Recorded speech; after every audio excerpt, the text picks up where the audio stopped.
Hello. Right up front, we just wanted to say in this episode, we discuss this module's references to Asian culture, specifically when it comes to architecture and folklore. There is a brief discussion regarding the word Oriental and the tropes of Orientalism, as D&D products at this time regularly use this word as a descriptive tag for monsters and other elements. We also discuss the usage of the word Oriental in the 80s and how this has changed over time. If this is not something you want to hear from us, the discussion starts at about 51 minutes and ends at 57 minutes. Thank you. On to the podcast.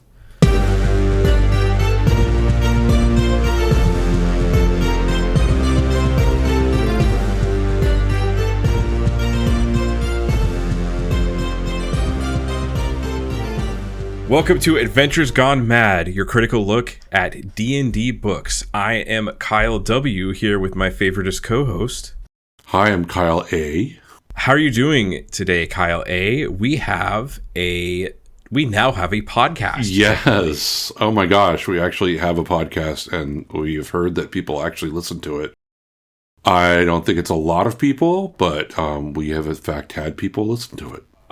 So this is the first episode we are recording after our podcast has gone up and is downloadable and listenable. We worked on this for a while before this was posted. We were delayed by everything. We were delayed by medical conditions. Baldur's Gate 3 was a big cause of a delay. I'm not going to say why, but... Yeah, why would Baldur's Gate 3 be something that would delay us? Right. Why would someone spend 500 hours playing that game for... Yeah, who could that be? I don't know who would do that kind of thing. If there's anyone in this room that's very interested in Dungeons and Dragons that would be interested in Baldur's Gate, I don't know who it would be. Yeah, I don't know. Could be anybody. So how are you doing today, Kyle?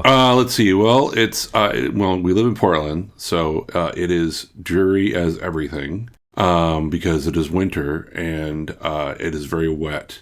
But we're just recording this right after Christmas and New Year's, and for Christmas, I went to Paris with my parents. So that was pretty cool. Paris is one of my favorite cities for sure. It's just a kind of an amazing place. But it's also funny because when you walk around there, just walking around Paris, you feel very, not well dressed. Like I just, if I'm wearing, sweats and a t-shirt, because that's normally what I wear in Portland, it is very much like, I am not dressed for this place. Everyone is much more fashionable than me. Yeah, I will say European fashion and Japanese fashion definitely way different than American fashion. I can tell you, I have a weird ability of scrolling through, dating sites or something, and like scrolling past men and being able to tell if they're European by what they're wearing, like immediately. Right, yeah. So I could tell. I could totally understand that.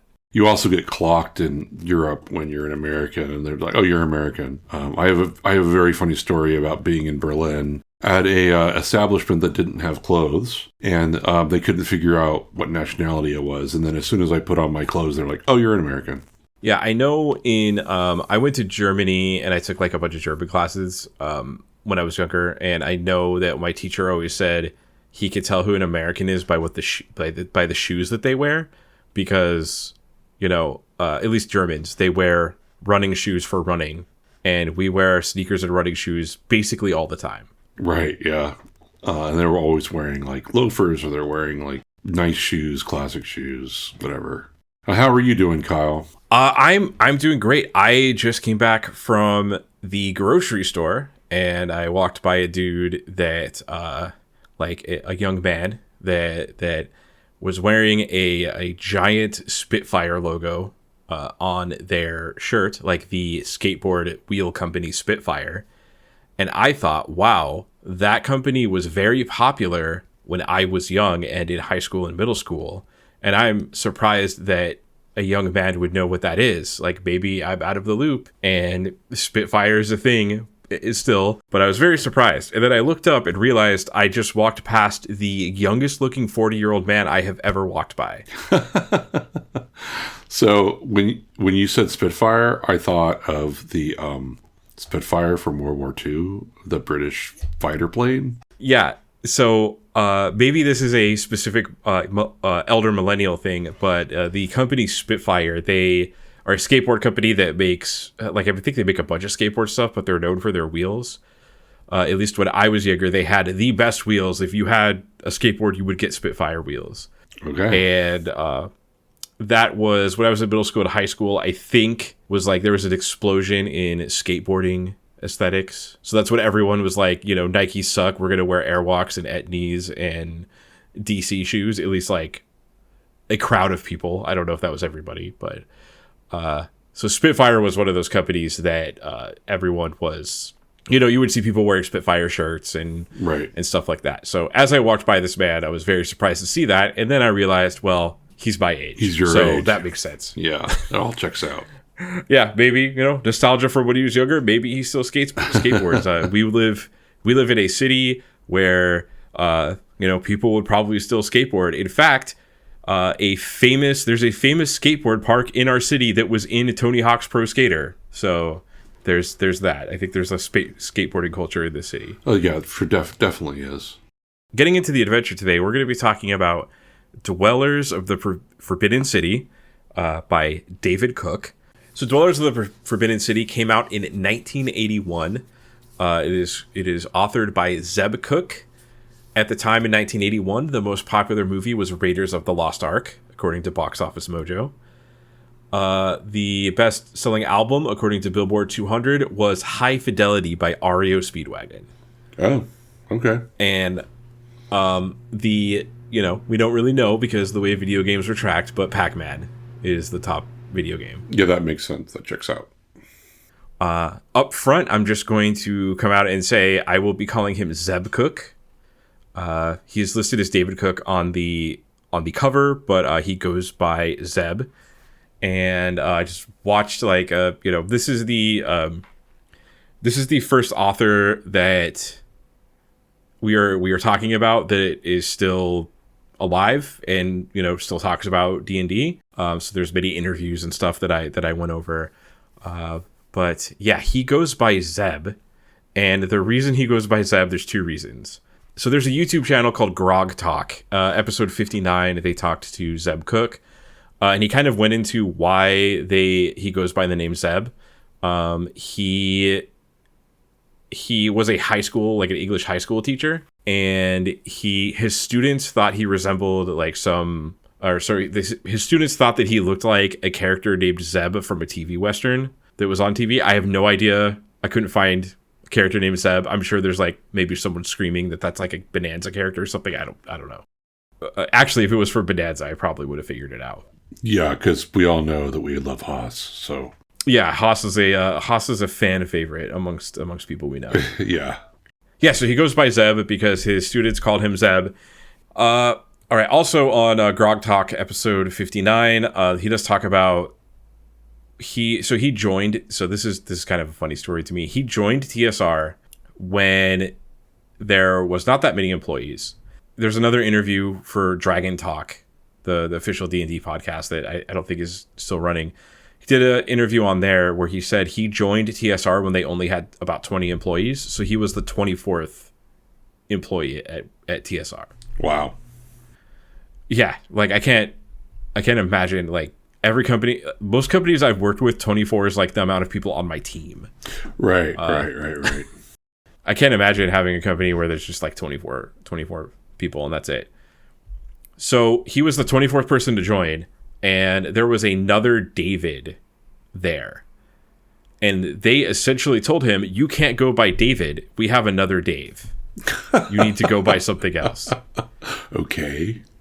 Which is absolutely wild to me that there's probably 20 Brians at my company and 20 Davids, and the idea of it's going to be really confusing if you're both named David is hilarious. It's like a super common name too, and you could just change it I'm David and he's Dave, whatever. Yeah, I mean it's confusing if there's two people with the same first name, right? Yeah. Speaking of Kyles. Right. So he joined Wizards of the Coast. So he had to go by a different name. So he picked Zeb because that's like what his high school kids were. That was already kind of a nickname that he had. So you will see Zeb Cook credited as David Cook sometimes. I think for RPG stuff, he's mostly gone by Zeb. Yeah. And in all of these interviews, he was going by Zeb. So I'm just going to say Zeb Cook, even though he's credited as Dave Cook. Right.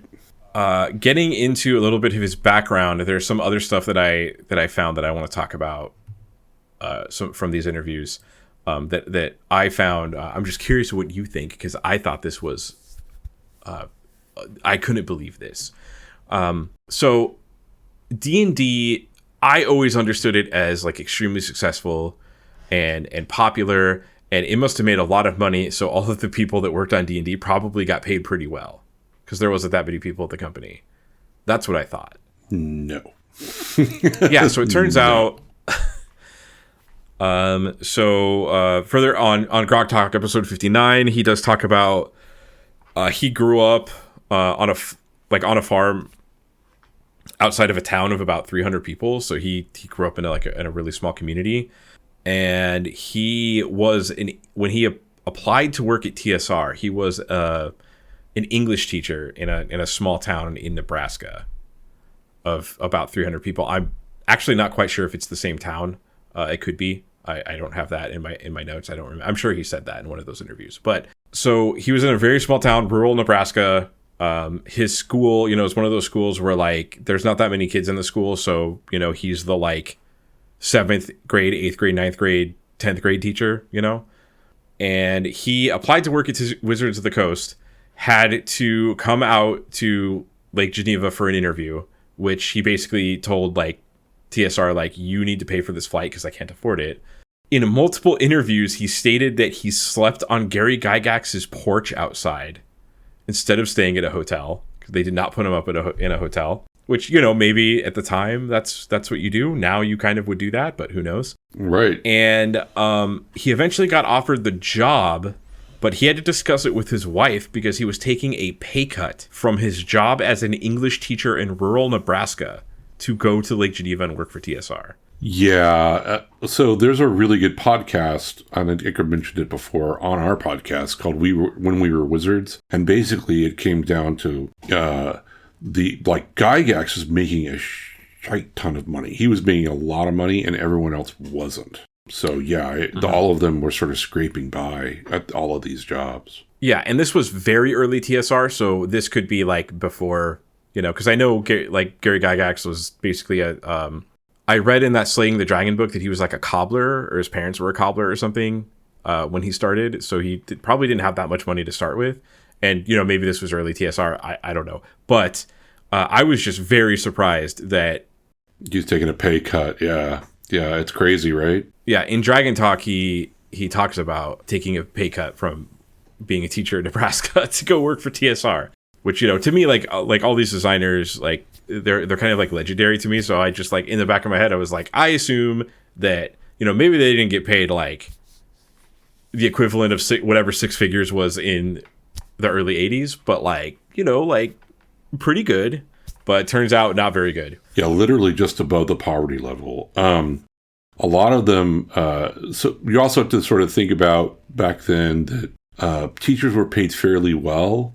Not great, but they were paid fairly well, probably a little better, much better than they do today, given the inflation and stuff like that. So, and then it kind of depends on what you're teaching and how you're teaching it and where you're at. So sometimes those rural areas actually pay really, really well, whereas places in the city don't do as well. Like, it kind of just depends. But still, though, it's... I also, admittedly, I didn't look up what the salary for a teacher in 1979 Nebraska was, but I don't even know if that information's out there. That's pretty obscure.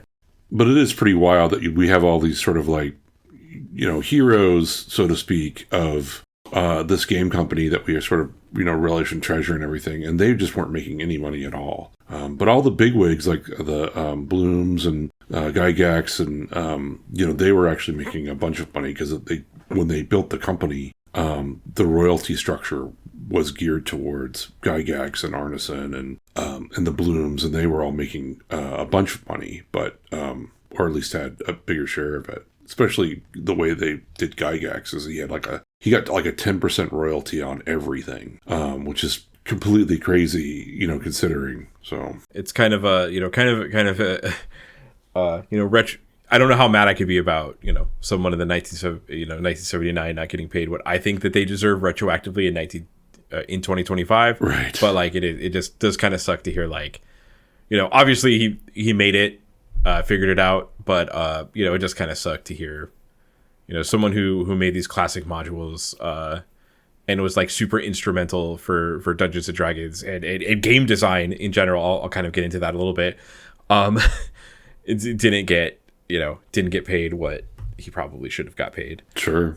So a primary reason that I wanted to talk about Zeb Cook's background is that it's kind of important for Dwellers of the Forbidden City. He basically, when he got the job offer, or sorry, I'm getting this backwards. When he applied for Wizards of the Coast, he had to do actually, I'm not sure if it was when he applied or when he got offered the job. But anyways, at some point, he had to write a manuscript to submit to TSR.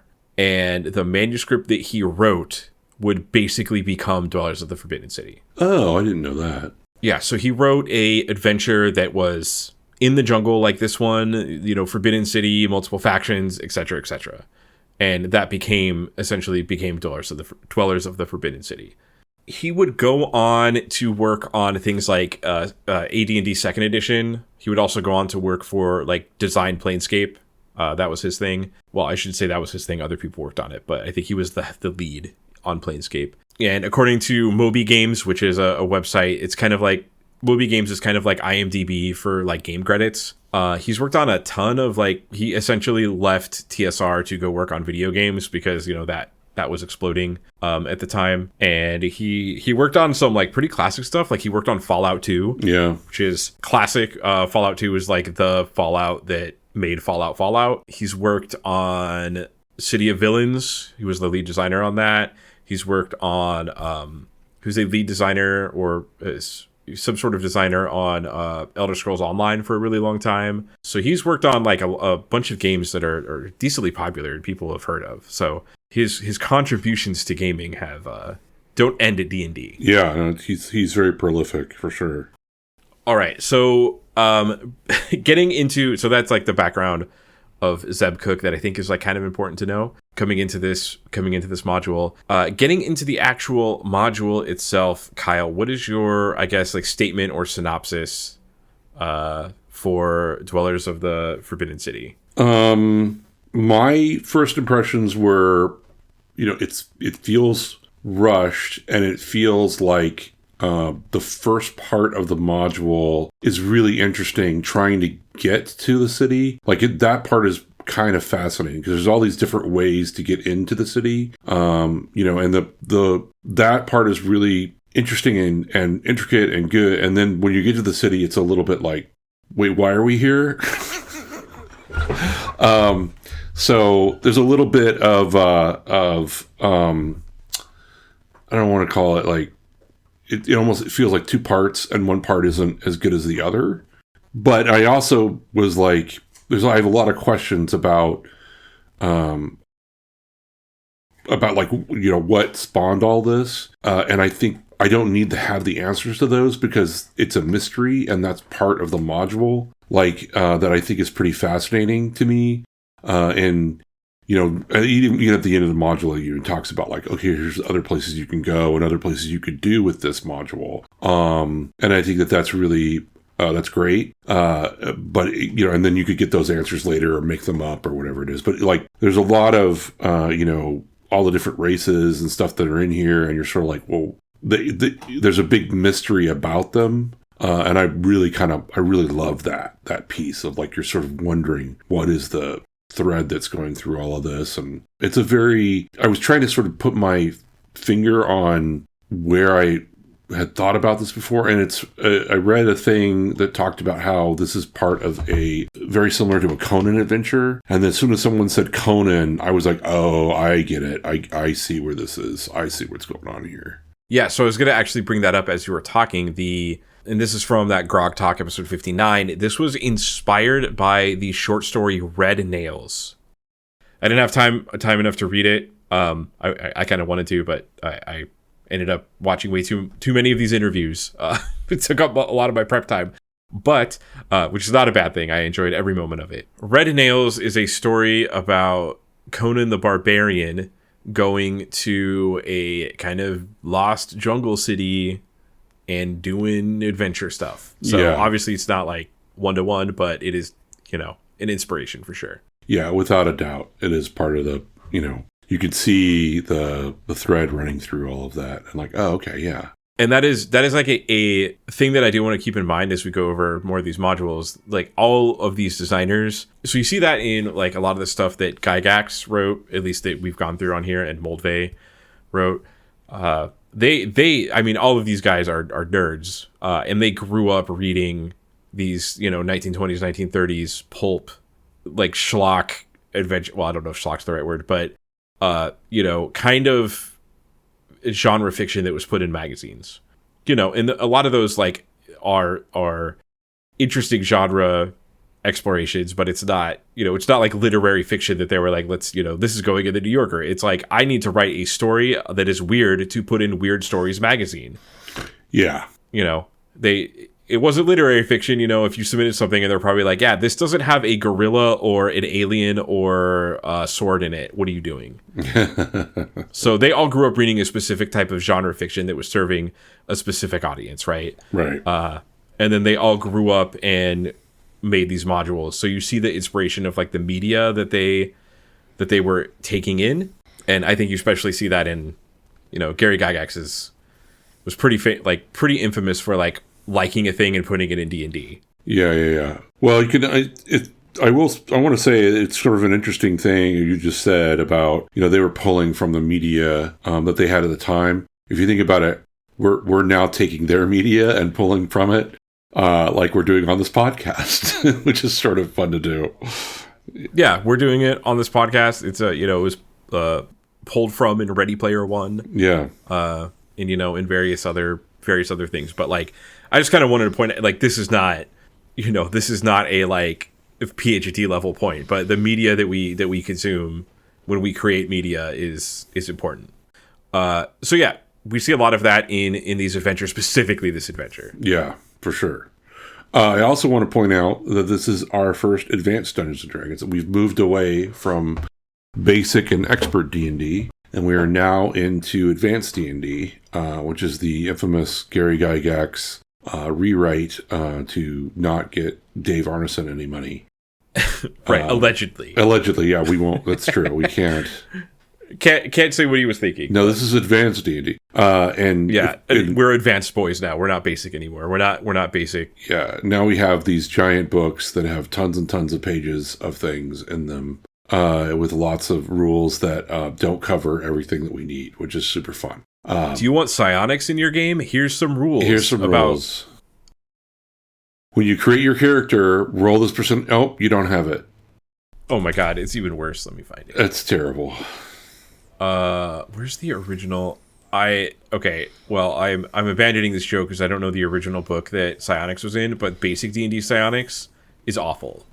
It's like this thing where you have like a grid and you have like mind wars with people and you play Battleship or whatever. It's awful. Yeah, it's like a whole different game. And then it's like, it's funny because like, okay, well, if your character actually rolls that percentage and has psionics, we're playing an entirely different game now. Like we have an entirely different, D&D game that we're going to be doing, and it's going to be less Dungeons and Dragons and more like psionic battles.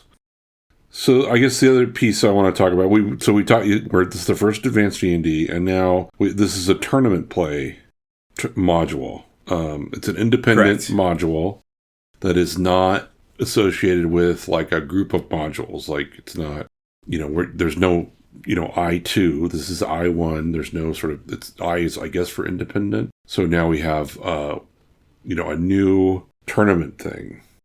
I think I-Series is just competitive. Is that right? Okay. The way they name these things does not make any sense sometimes. It doesn't. Although not part of the C or competitive series of modules produced by TSR, Resellers of the Prince City was really used as an official D&D tournament at Origins in 1980. Okay, so yeah, I actually just wanted to look it up. By the way, whoever made the list of D&D modules on Wikipedia, I'm sure it's more than one person. Very well cited wiki article. So yeah, I is for intermediate. Yeah. Okay. So you better not play this game unless you are prepared to be intermediate. Yeah, so I think, and also this module is very much, all of the creatures and things are a part of Fiend Folio, which is one of my more beloved compilations of creatures and things in it. A classic book, very classic book of all the I guess it started in the UK or something like that, but yeah, it has a bunch of them with the cover. I'm not mistaken, right? That's the one with the Gith. Yeah, that's the Githyanki on the cover that I fell in love with and wanted to play Githyanki. As made famous by Baldur's Gate 3. So I kind of want to talk about like the idea of tournament play, because this is like, I wouldn't say it's completely alien to me, but the idea of D&D being a competitive game is like, I don't think it is going to be like, granted, I think this would be a fun way to play the game, but I don't know if it's the best game for this. And I'm saying that as someone who's played a lot of games competitively in tournament formats. Like, I've played Magic competitively, I've played Street Fighter competitively, I've played Marvel vs. Capcom competitively. Like, I've been to EVO, I've entered like tournament brackets. So when you say like a game is a tournament game, my first thought is like, Street Fighter, there's a winner, you enter the winner's bracket, you face someone, then you go on if you win, or you go to the loser's bracket if you lose. That's not how a tournament game works in D&D. Do you want to like talk about how it works in D&D? I mean, from what I know, it's basically a point-based system about, and someone scoring this whole thing. And this particular module does not have the scoring system. They even talk about how they don't have the scoring system in here, but apparently it was scored in some way, shape, or manner. I don't know if it's like, well, if you kill so many monsters, if you level up. I mean, I have no idea, but the idea is that, a bunch of different groups are playing this module with a DM, and they are all scoring points based on what they do and how they accomplish whatever they're supposed to accomplish. Correct. So as far as I could tell, I looked for I don't think the tournament rules for this like formally exist. I looked everywhere for them. There's like people on forums talking about like asking for the tournament rules for this. The book itself explains that, like, it makes notes for tournament play. And it says this was originally a tournament game at Origins 1980. Right. So you would basically, the way that it works is you would sit down with a group of 6 and you would play the top 6 characters in the back of the book, the pre-rolled characters. You would like divvy those out, and then you would play, and you would get points depending on like how far you got and what you did. So it would be like, you get a point for killing the bugbear chief, you get a point for getting to the city, you get a point for whatever. Like, there's a list of what you could do, and you get achievement points for doing it, and then the most points at the end wins. It looks like there is like, I did find some records of like Tournament D&D ran for like a little bit. There were some records of it from like 3.5 and 4th edition, but we don't have the tournament rules for this, and this basically just says, hey, make up your own. Yeah. And it does say that the players only had, well, I say only because they had 3.5 hours to finish the adventure from the time the character sheets are passed out. Which is insane. Granted, BECME, D&D plays a lot faster than like 3.5 or 4, definitely 4th or 5th. I would say 5th probably plays the fastest of anything that's not basic, basic advanced. So it plays pretty quick. But yeah, 3.5 hours, like I think 4 hours is like a normal D&D session now. So it's like in a normal D&D session, finish the adventure. And we'll get into that because I don't think this adventure is very clear on what finishing it would mean. Yeah. I mean, the initial thing is to save the chieftain's son, right? Or something like that. Yeah, that's one of the backgrounds. But that's, I mean, that's just one of the ways in which you can do this. So I don't know. I've always thought, like, I've never really played D&D in a tournament like kind of way.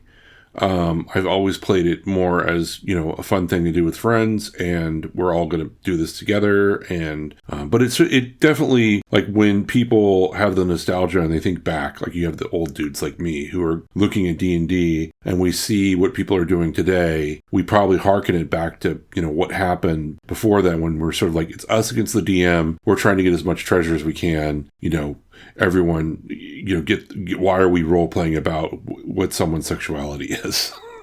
And I'm like, now, of course, I'm like, that's really important to me. And I actually find that much more fascinating than I did when I was 10. But I also think it's really interesting that this was a bunch of, white guys coming together, nerds coming together and like, yeah, okay, we're going to make a board game and we're going to come up with rules and whoever wins. Right. I mean, this came from war games, and war games were like, usually there's a winner in a war game. I think, don't get me wrong, like, I am definitely a person that appreciates people pushing games to their boundaries. Like, I love speedrunning, like, watching people do stuff on that. I played video games competitively. You have to have, like, that kind of attitude to understand how combos work in, like, Marvel vs. Capcom and, like, stuff like that. But I just don't know. I think I would have fun playing D&D as a tournament. I think the most alluring thing to me about that is the concept of, like, you are sitting down to play a module that you know nothing about, which does not really happen anymore because of the internet. Right. That's true, too. To give an example, I played an Adventurers League game with, it was Tomb of Annihilation. We were going through the Tomb of Annihilation itself. And it was very obvious one of the players either had done it already or had read the book. Yeah. Which is like, we call that metagaming in D&D. And he was definitely metagaming. But like there's no way you could have done that with Dwellers of the Forbidden City. Right. And in a tournament setting. It would be a good marketing thing too, because you would, like, word of mouth, it would spread. Like, you would talk to people and be like, we played that Dwellers of the Forbidden City tournament, and, like, we walked into the room and there's this crazy tadpole thing that turned me into, like, gel and, like, fried my brain, called it Aboleth. I've never heard of that before. Like, that word of mouth, I think, would travel. So yeah, I don't know. It's an interesting concept. I never did it, and speaking of metagaming, I do remember, I still do on some level, go through all the rules and try to figure out how I can break things, and how I can make, I can min-max all of that stuff and figure out what's the best way to do whatever. I definitely am that person. Now that I've gotten older, I really try not to do that anymore. I only do it enough to where, like, it makes sense, or it's a kind of a makes sense for the character. Like, I'm trying to sort of fit everything together. But yeah, that's what you're doing a lot with if you're trying to, play in a tournament, you're trying to figure out how to get the most advantages possible. And, I guess there is a certain amount of fun associated with that. But, even AD&D just didn't have, like, I don't know, it just didn't have. There's a lot of, so to me, obviously you could have, like, a competitive thing with, like, officiating, like gymnastics, for example. Sure. But, like, to me, something that requires subjective officiating is, like, a little weird for a tournament. That, what if Group A sits down and, Zeb Cook is running this and he just had, like, a really nice breakfast and he feels pretty good, and he's, like, a little more lenient to them. And then the fifth group to sit down and play this game, he is not as lenient for something that's, like, the same thing. Who's judging that? Exactly. It's just like D&D, like, I think it would be fun to play this way, like, a time or two, but I just don't think the game design of D&D, like, really lends itself to this. That being said, I do think that there are people that would love this, and there are people that do love this, and I think the reason this doesn't happen as much anymore is more logistics. Yeah. Because how many games can Zeb Cook run in one day at Origins? Well, I'm sure that they had different DMs for everything, right? So they had, like, correct. You'd have a bunch of different DMs having a bunch of different games. I've been to a couple of cons back in the day, and there was a little bit of that, of, people running the same module, but it's just a bunch of different DMs running the same content. So you'd see that. As playing D&D competitively, it would feel very weird to me to sit down and go through it and be like, we got 10 points. And then it's like, well, everyone that played with that DM over there kind of got way more points than everyone played with this DM. Like, and I say that as someone who played Street Fighter, which is like, objectively there is a winner. Like, someone runs out of life and they lose the game. Right. Whereas like there is no when Akuma knocks you down and he does a mix-up on you, there is no judge in the back that's like, I think the fireball should work this way instead of this way. Yeah. Akuma's fireball always works the same way if you do it the same way. It's just like a little weird. I do want to talk about like a couple things I thought were very funny about, like, the one thing I've noticed, it's been a repeat thing in these books, but I just want to read this passage from the notes for tournament play at the beginning. Players in tournaments may select their own spells and equipment from the list in the player's handbook. However, the party cannot have more than 300 feet of rope. Okay. Rope is the differentiator, man. Yeah. Someone broke his game with rope. Yeah, pretty much. I was thinking like that might be because there's different ways to get into the city, but like this says you start at the Forgotten Entrance, so there's no other way to get in. I guess you could leave and go to the other entrance and then drop the rope and then climb down it. I don't know. The designation of 300 feet of rope is very strange to me. Well, there's definitely a story there that we haven't been told, and we're very curious about it. Zeb Cook, if you are listening to this, please email us and tell us why you banned 301 feet of rope, but not 300 feet of rope. I would like to know. Right. Or is it 305? Which is, I don't know, whatever. I also do want to... So the way it works as well is that everyone plays a pre-made character. You do not make your own character in a tournament. That would be weird. If you did that in 5th edition, everyone would be playing a coffee lock. So I can see that. So you play the first 6 characters in the back of the book of the pre-made characters. So you're going to be playing as... the character roster. So if you look at the first 6 characters, you have Nostradamus, who's a human, male, magic user, 5th level. There's Broody, the dwarf, the male dwarf fighter, 6th level. Daniel, the human cleric, 6th level. Theala, I think, or Theala, is a female monk, 5th level. And Olaf Peacock, who is a 11th level bard. Not sure why he gets to be 11, but okay. Maybe because bards aren't very good? I don't know. And then there's Hiraman, who is a half-elf druid, a 5th level. So it does. There's little asterisks next to our overpowered friend Olaf Peacock. Yeah. And it says that he's actually a 6th level fighter for 5th level thief. Ah, okay.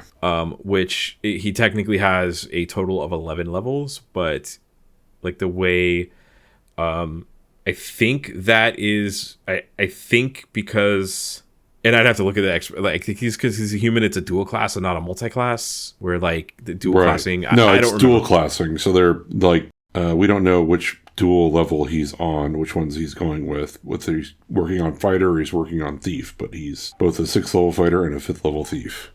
Well, I think it would be the thief, because dual leveling, if I remember correctly, is like one of the silliest things I've read in early D&D, but it is, and I'm sorry if I'm getting this wrong, it's off the top of my head, it is what he became. So when our friend Olaf Peacock became, when he was a 5th level thief, he said, screw being a thief, I'm going to become a fighter now.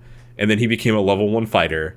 And then when he gained levels in fighter until 5th level thief, which he conveniently had forgotten all of his thief abilities until he hit the same level. So when he was a 5th level fighter, he became a 5th level fighter thief with every thief ability again suddenly. And then he leveled up to level 6, which is like how it used, at least how it works at AD&D. Yep. That is exactly how it works, and it's really dumb. But that's okay. So that's how it works in Baldur's Gate 1. Which I think that was so I could take my character and come over to your house, my 6th level wizard, and be like, I'm going to use this wizard but not break your game and play a level 1 fighter. Yeah. I think that was the original intent, but it's a little silly looking back. I do also want to comment that like this made me think of competitive games, which made me think of like fighting games again. And it just, the way people are talking about fighting games, like I can this makes me think like, oh yeah, I'm the best Olaf Peacock in Oregon. Like, no one's a better Olaf Peacock player than me. Okay, sure. Yep, you get that. That's on you, buddy. Yeah, it's like, man, I need some practice against like a really good Daniel. Mm-hmm. Can I play Daniel this time? Because I need some practice playing Daniel. Yeah, I need some practice with Daniel. I play Theala too much. It's very boring. But anyways, so that's the tournament rules for Dwellers of the Forbidden City. All right, so now that we talked about the tournament stuff, just kind of getting into like this module. So the first thing you do when you open up this book is you look and you see this really gorgeous. You look at the back cover, and you just see this really cool, gorgeous isometric view of the Forbidden City. Yeah, so I did want to hear about the art a little bit, just since you mentioned it. It's all basically like all the people that it's post-firing, I guess. So you have Erol Otis is one of my favorites, and he's in here. We've talked about like all these artists before.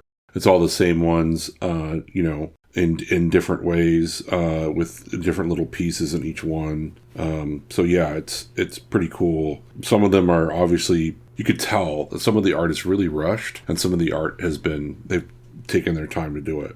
Another thing is like in D&D, or sorry, in Magic they call it slosh art, which isn't like, it doesn't mean like bad art. What it means is like artists create stuff and then they put it in a pile and they go, oh, hey, we're doing a set that takes place in a city, and here is like a random thing an artist drew of like a thief going into a sewer.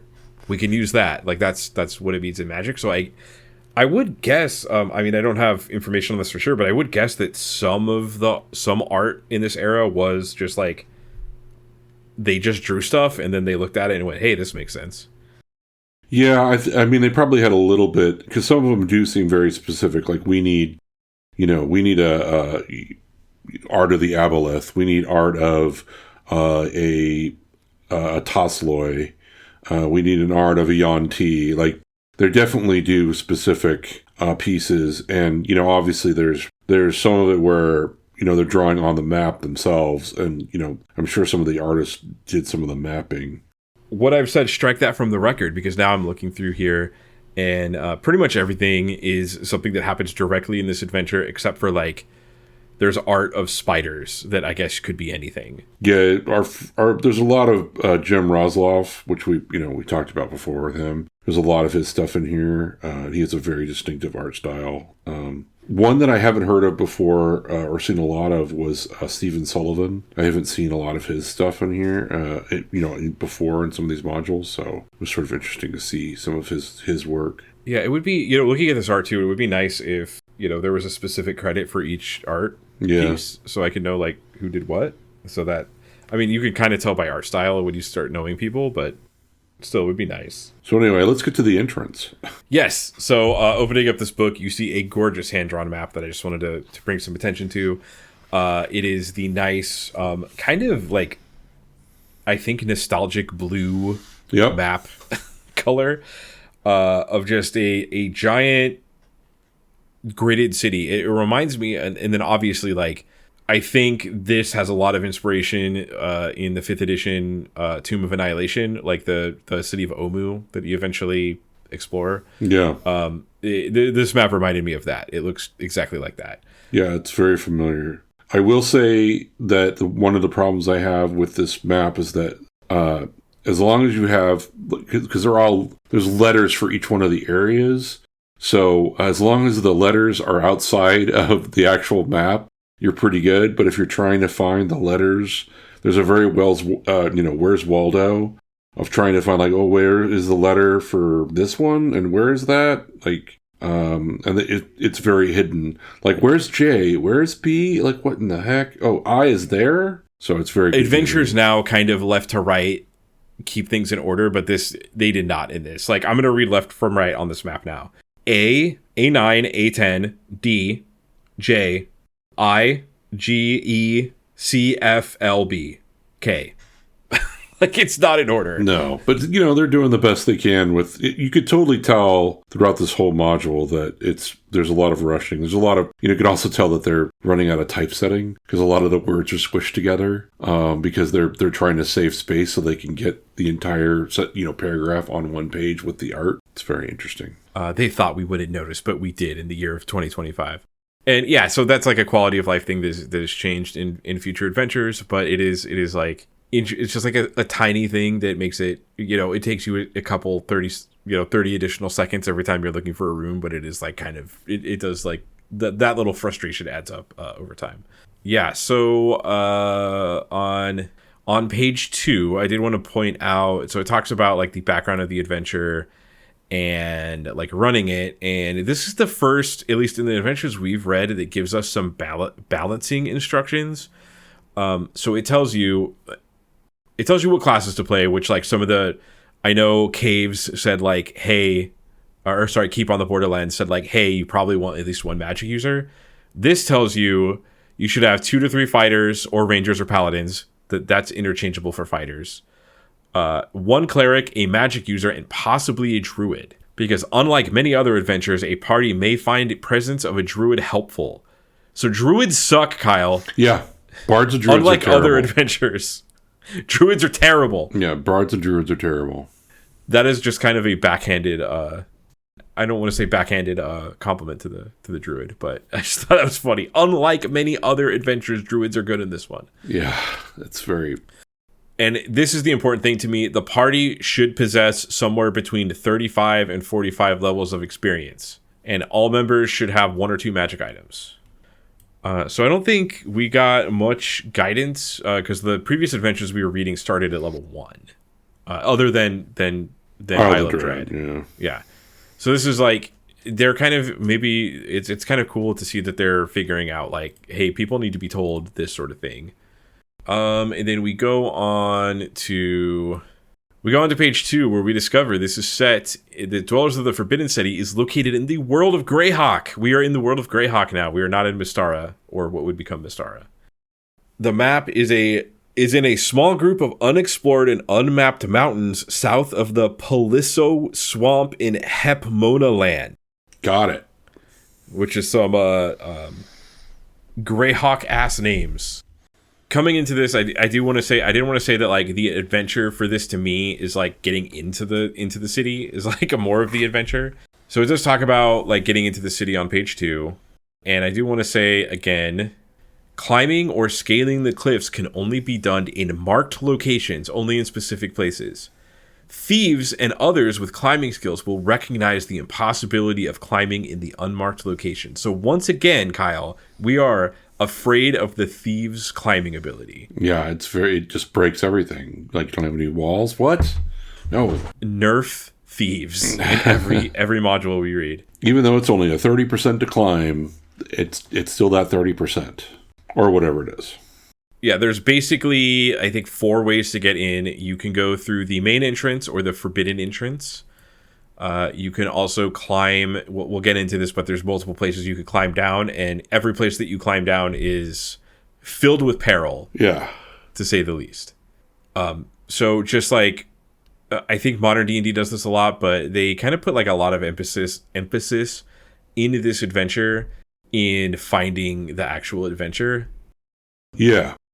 Like, getting into the city. Yeah, getting to the actual city. And that's what I said before. It's like, these are fairly detailed on how you get into the city. Because, so generally there's, I'm not sure what the 4th one is, but the first one is, there's the forgotten entrance, there's a main entrance, there's climbing down. I'm not sure what the 4th one is. So you sort of have to like figure out which one that you want to do. There's the 2 entrances. There's climbing down amongst the mongrel men. Oh, okay. The mongrel folk. And then I think there's climbing down with the wasp. Okay. That's the 2 I remember. We'll get to the entrances, I'm sure.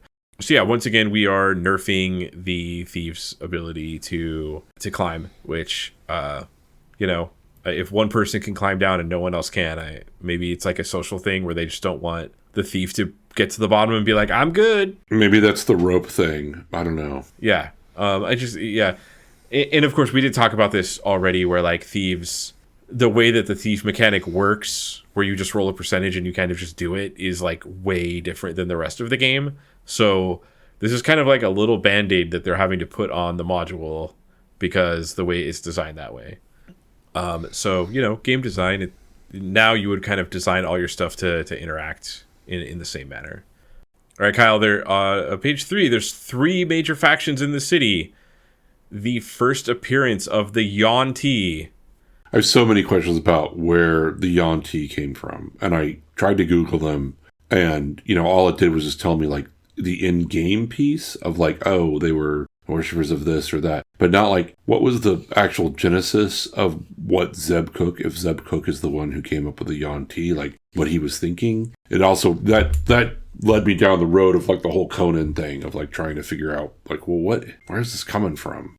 Because they're pretty unique and interesting, and, you didn't use lizard men, which are already in the game. You said, nope, no lizard men. We want people that have been demonically corrupted by snake. Yeah, and I know, I tried to find that out myself, specifically, like, the origin of the name Yuan-Ti, if it was, like, from another language or something. I mean, it is. It's a bastardization of stuff in Chinese, but yeah. Yeah, it sounds like kind of that way to me, but I couldn't find the actual origin of that. But yeah, I just assumed it was related to Conan the Barbarian, because I know like the main villains in that are all like snake worshipping dudes that worship Set or whatever.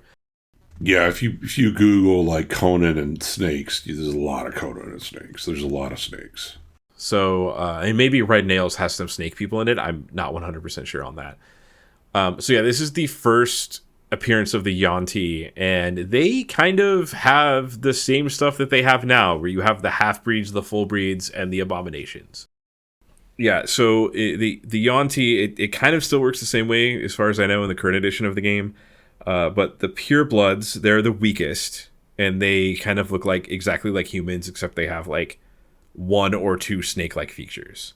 The half-breeds are the ones where they, like, half of their body is a snake, and the back of the book has a die table, like a table that you roll on to determine what snake things they have. So you can run into someone with just a snake head, or a torso that is snake-like, or their body is covered in scales.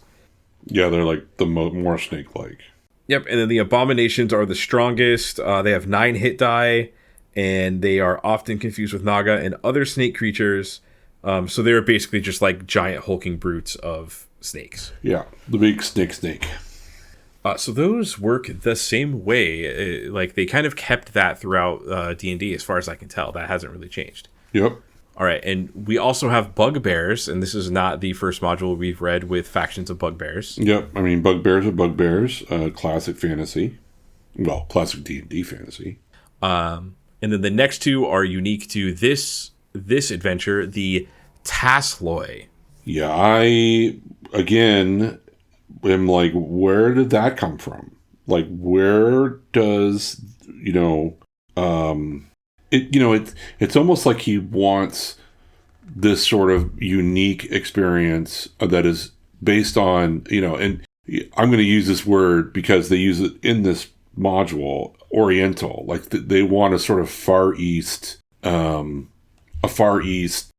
of flavor. Given the Yuan-Ti, and you're sort of like, he's really trying to break you out of the classic sort of dungeon, and you're sort of in this sort of jungle infested Far East sort of environment, and given that, like, so he wants this sort of unique monsters that you haven't really experienced before. With the Yuan-Ti and then these Tasloi. So I was actually going to bring this up later too, because in one of the zones where it talks about the architecture, but there's definitely like some Orientalism in this. And when I say that, and when you say that, I think what we're talking about is like in like literature, Orientalism refers to imitations of the Eastern world. Yeah, from artists and like writers and stuff from the Western. So yeah, the word Orientalism, we're not applying it to human beings. We're talking about that sort of imitation. But yeah, I was going to bring that up. That is like a thing in this module, is like the architecture it later talks on is essentially like it's like a little confusing because it's very like Japanese inspired, the one of the buildings in here. But yeah, there's definitely that going in, and there's a lot of those tropes in those Robert E. Howard and like those 1930s books.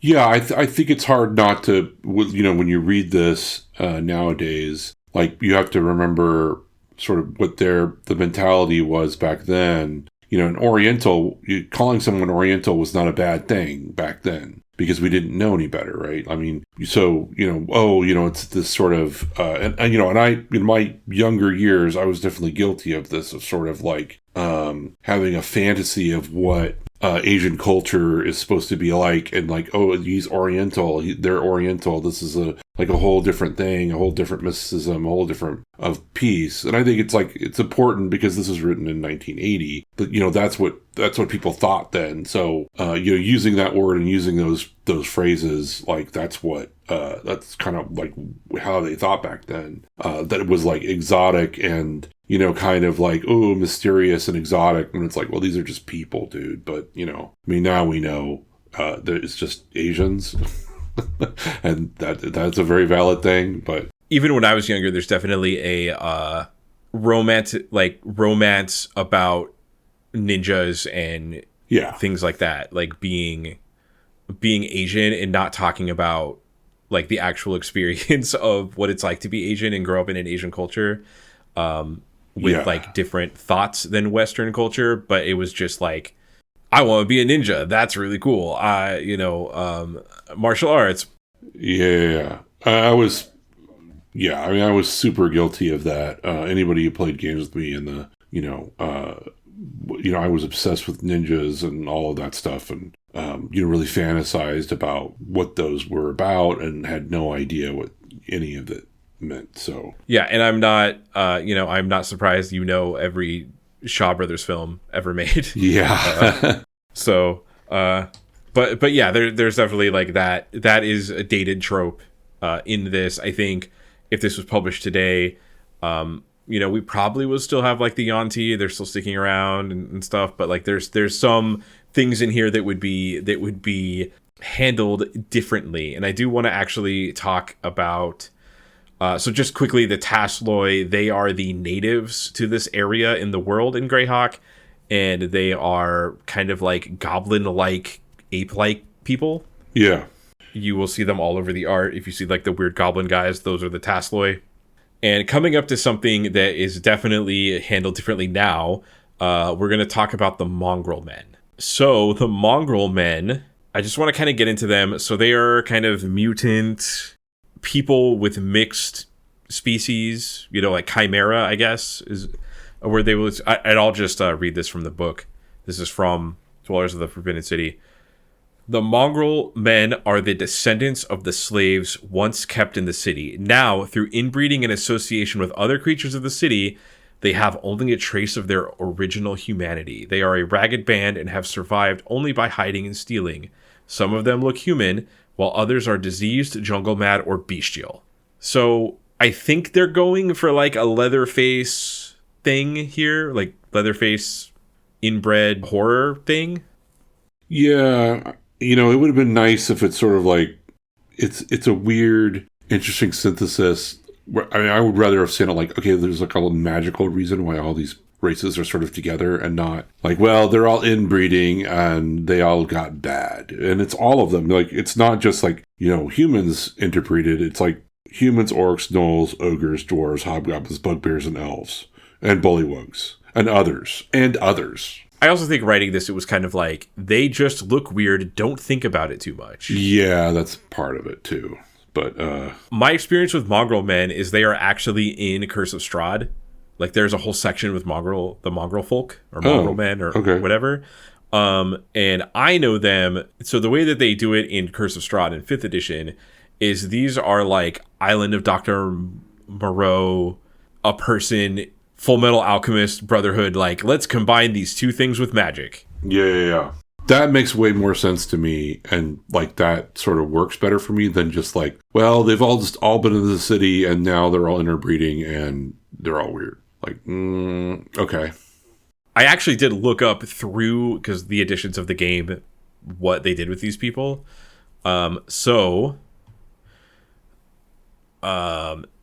Second edition, so AD&D, this would be AD&D revised. This is from the revised monster manual. Mongrel men are a mixture of the blood of many species: humans, orcs, gnolls, ogres, dwarves, hobgoblins, elves, bugbears, bullywugs, and many others. Their appearance varies greatly, combining the worst features of their parent stocks. Nice. And they kind of tried to push that back in 3.5. So in 3.5, there's a book called Races of Destiny, which is just an expansion book with like different races that you can play as. And mongrel folk are a playable race in there. Mongrel folk. Those people who have heard of mongrel folk know them as brutish, ugly creatures who bear the worst features of all their parent races. And that is exactly how the mongrel folk like it. Okay. In actuality, mongrel folk can pass for members of their parent races, any of them in fact. When someone meets a mongrel folk, he always assumes the new acquaintance is a member of one of the other major humanoid races, just not his own. Dwarves see mongrel folk as unusually tall and broad-shouldered elves, while elves might consider them to be surprisingly tall and slender dwarves. Orcs view them as oddly short and ugly humans, while humans might see them as tall and strangely comely orcs. To each race, a mongrel folk looks like a member of another race because they have features common to several species. Well, that's kind of cool. So I guess what they tried to make it cultural, where they were like, no, when you look at this person, you just see them as an other. Yeah.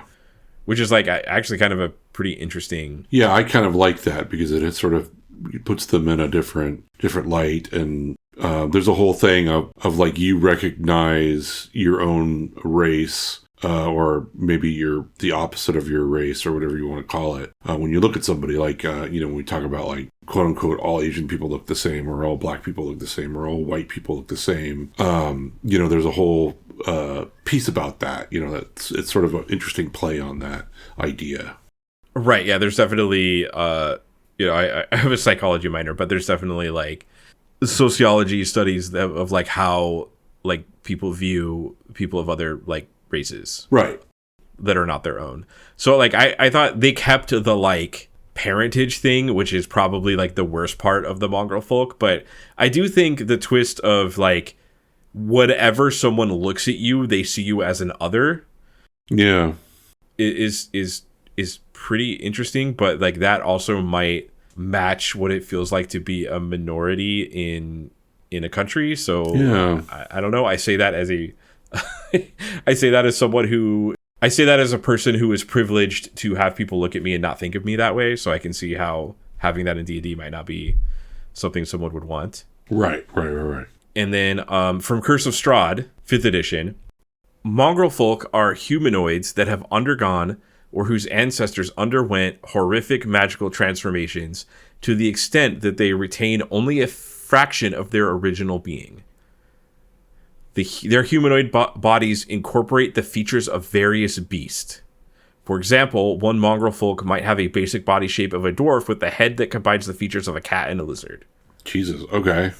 Yeah, so they're way different in 5th edition Curse of Strahd. They are like, you go to a specific place where they're at, and they're just like people that have been experimented on. I actually kind of like that better, but that's okay. I kind of think it's like it's like a little more interesting. So page 2 kind of, we get the main gate versus the forgotten entrance. So this is used a bunch in early adventures. I think it's to add replayability, but like there's multiple ways to get into the adventure. Right.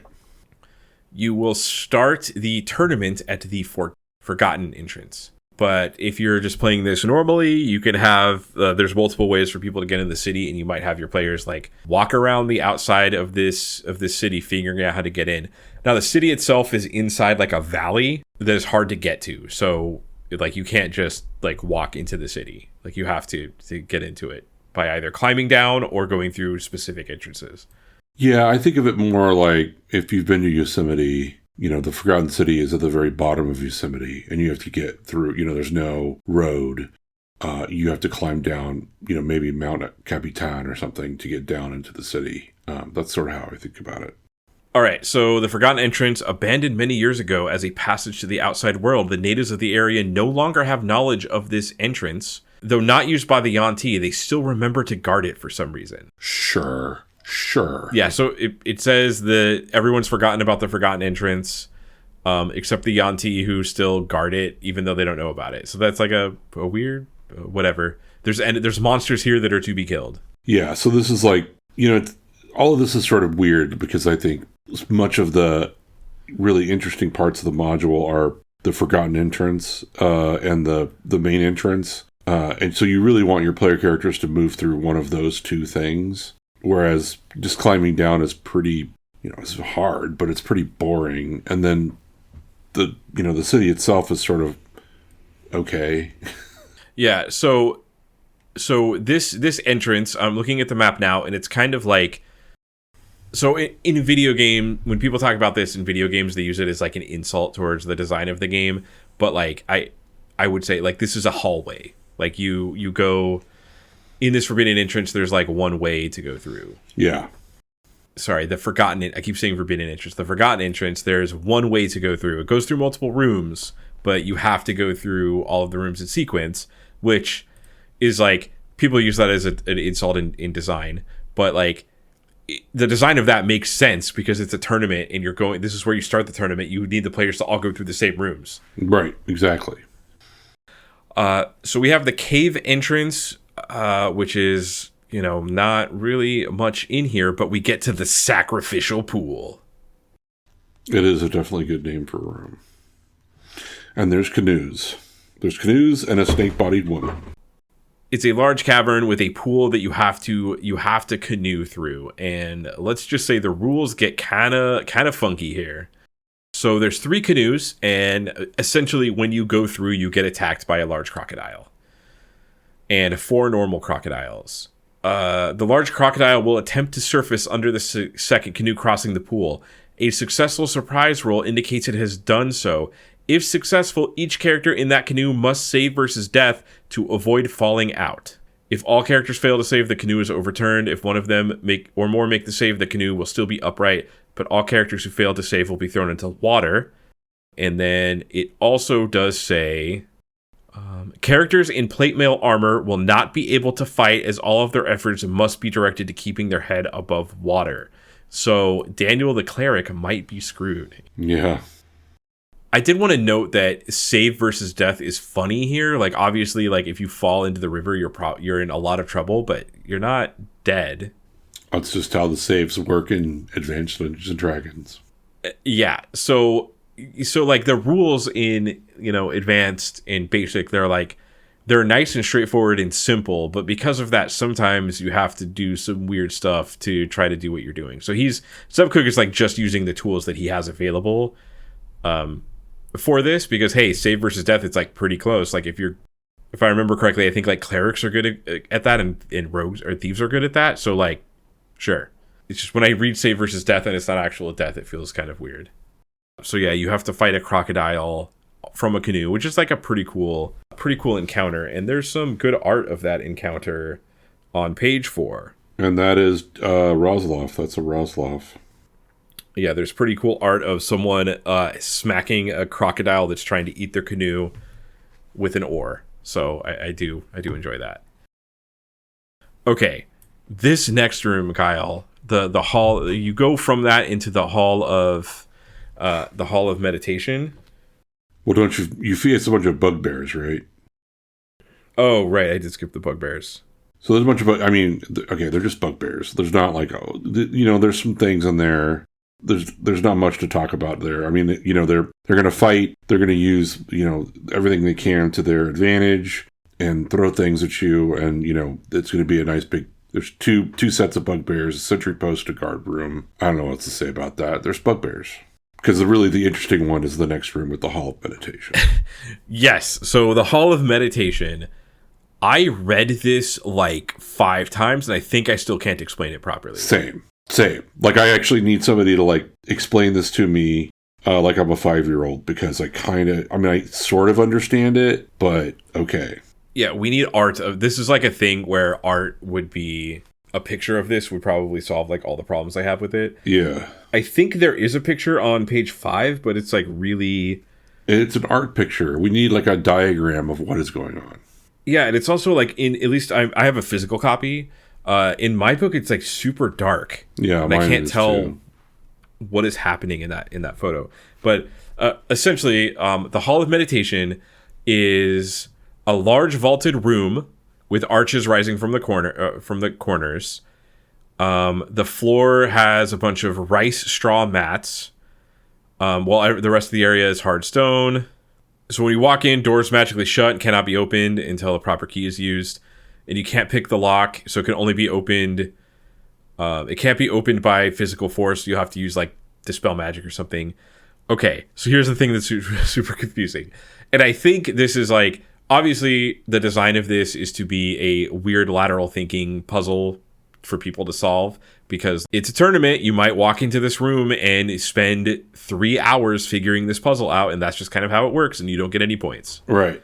So the key to the door, so the doors close magically, you can't open them. The key to the door is on a treasure chest resting upside down on the ceiling that is being held there by a sphere of reverse gravity. Right. And reverse gravity, if you're not familiar, that's like, it's exactly what it sounds like. You reverse the gravity of the area that you're in. So gravity is pushing it towards the ceiling instead of pulling it to the ground.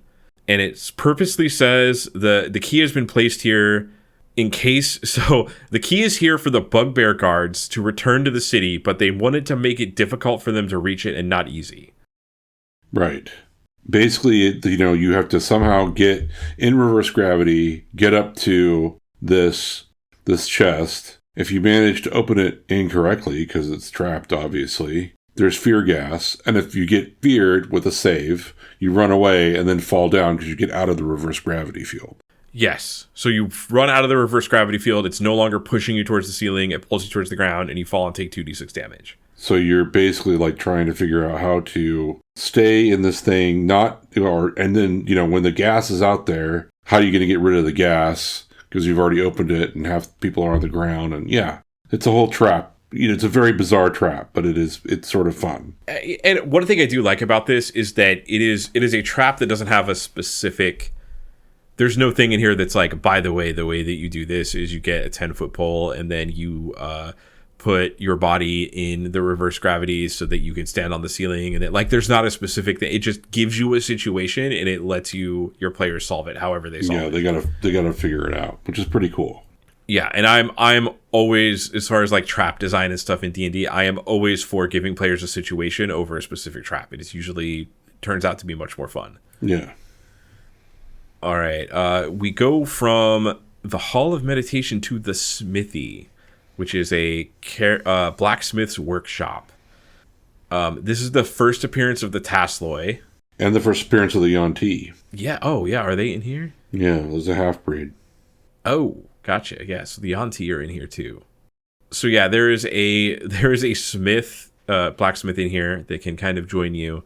I do want to... It is very important to look at the map when you look at this encounter, because it is really confusing trying to figure out what is going on in the smithy, and you have to have the map in order to kind of go like, what is going on in this room? Because there's a bunch of vines, and there's a bunch of ropes, and there's a bunch of things, and you're like, I don't get it. And then you look at the picture and go like, okay, that makes sense. Yeah, picture's worth 1,000 words, right? Yeah, they have... So in this book, they have like the main map, which is drawn like the normal D&D grid map that you would expect. And then there is a cutaway that shows like what it looks like in like an isometric side view.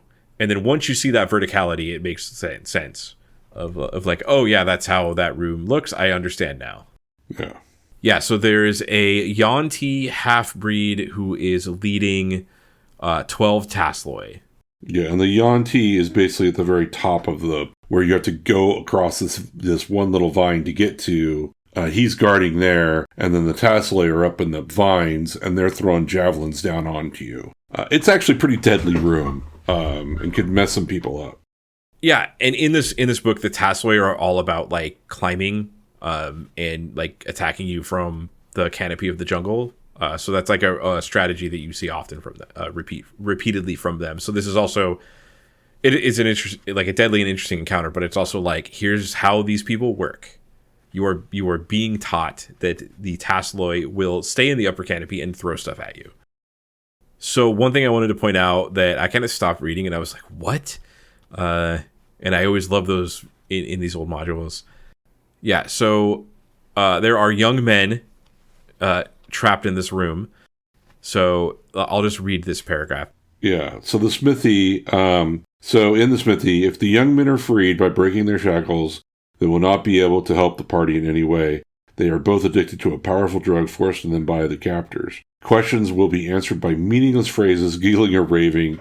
The addiction may only be broken with time. So they're drug addicted and can't help you. Yeah, they had drug addiction forced upon them by their captors. And so if you free them, you might not even be able to tell. You might just be like, oh, these individuals, these adventurers have gone mad, so to say. But they've actually been addicted to drugs, and there's no, like, you would have to figure that out from talking to the DM. There's no like rule. I don't think there's any rules you can make. I guess you could like maybe detect poison or something, but it's just kind of that. I kind of stopped and I was like, they addicted them to drugs. This is wild. Yeah, just to do that, like, hey, why not? And I guess to make them easier, more pliable. It's a very slavey sort of thing to do, I guess.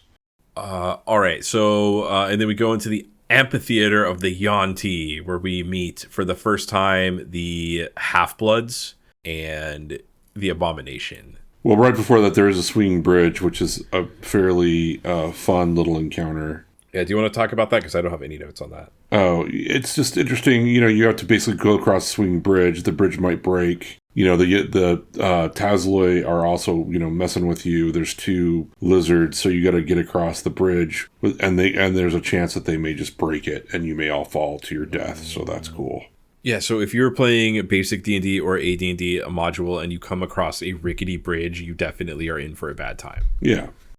And there's some really cool art, actually, of the some adventurers not having a good time crossing this bridge from the Tasloi. Like, the Tasloi are clearly winning this exchange. Yeah, they look like it, for sure. Yeah, isn't there a thing about they dump something on you?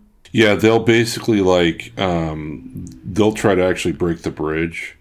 Oh, right, they dump boulders on you. Yeah, they dump boulders and things on you, and they can destroy the bridge. So it's like at the entrance of each one, you go there and it's like on the other side, at the entrance of it, there's 2 lizards you got to fight. And then you try to cross the bridge and the Tasloi are throwing stuff down on you. Yeah, this is definitely straight out of these pulp adventure short stories that they are taking these tropes from. And then you go to the amphitheater of the Yuan-Ti. Yep, so the amphitheater of the Yuan-Ti. This is the first time you run into the half-breeds. So keep in mind, the one in the previous room was a pure blood, right? Oh, no, it was a half-breed. Okay, so in the smithy, the first time you're going to see the half-breed. So this is the first time, like, you're playing this at a tournament, you don't know anything about, you've never seen the Yuan-Ti before. That is the room where you run into and see, like, a half-snake person. Yeah. And then this room is the first room with an abomination. Yes, the female abomination. Yep, female abomination. So this is like a pretty gauntlet. Like, would not be surprised if in the tournament a lot of players died on the bridge or in this room. Yeah, it's tough. Like the half breeds are all hit die 8 creatures, and then the abomination is a hit die 9 creatures and is casting a bunch of spells, including polymorph, other, darkness, and suggestion. So okay, so I do want to talk about polymorph other. The abomination has the spell polymorph other, which allows you to do exactly what it says: polymorph someone else into a thing that is smaller than them, like less hit die. That spell is permanent until it is dispelled. In current editions of the game, you would probably roll every round until you got out of it. This, you could walk into the room, the abomination goes first, cast polymorph other on you, turns you into a chicken, and you are a chicken forever until someone dispels it. Yep. Isn't that fun? Yeah. So but that's not save versus death. That is save versus polymorph. Yeah. But you die, essentially. So I get that people are attracted. Like that is definitely a very like early D&D thing. I know people like it is exciting to roll a die and have it determine if you get turned into a chicken forever. But that is definitely a thing that has left current D&D design. Yeah. So yeah, these abominations have a spell that can permanently get rid of a character, essentially until if they cast it on you and you fail the save. And even if you fail the save and your party kills everyone, you're still a chicken or a pigeon or whatever. You're still a chicken. Well, hopefully you have a magic user in class to spell magic, so hopefully that'll work. Yes. So as from reading these modules, I can tell that dispel magic is extremely important. Yeah.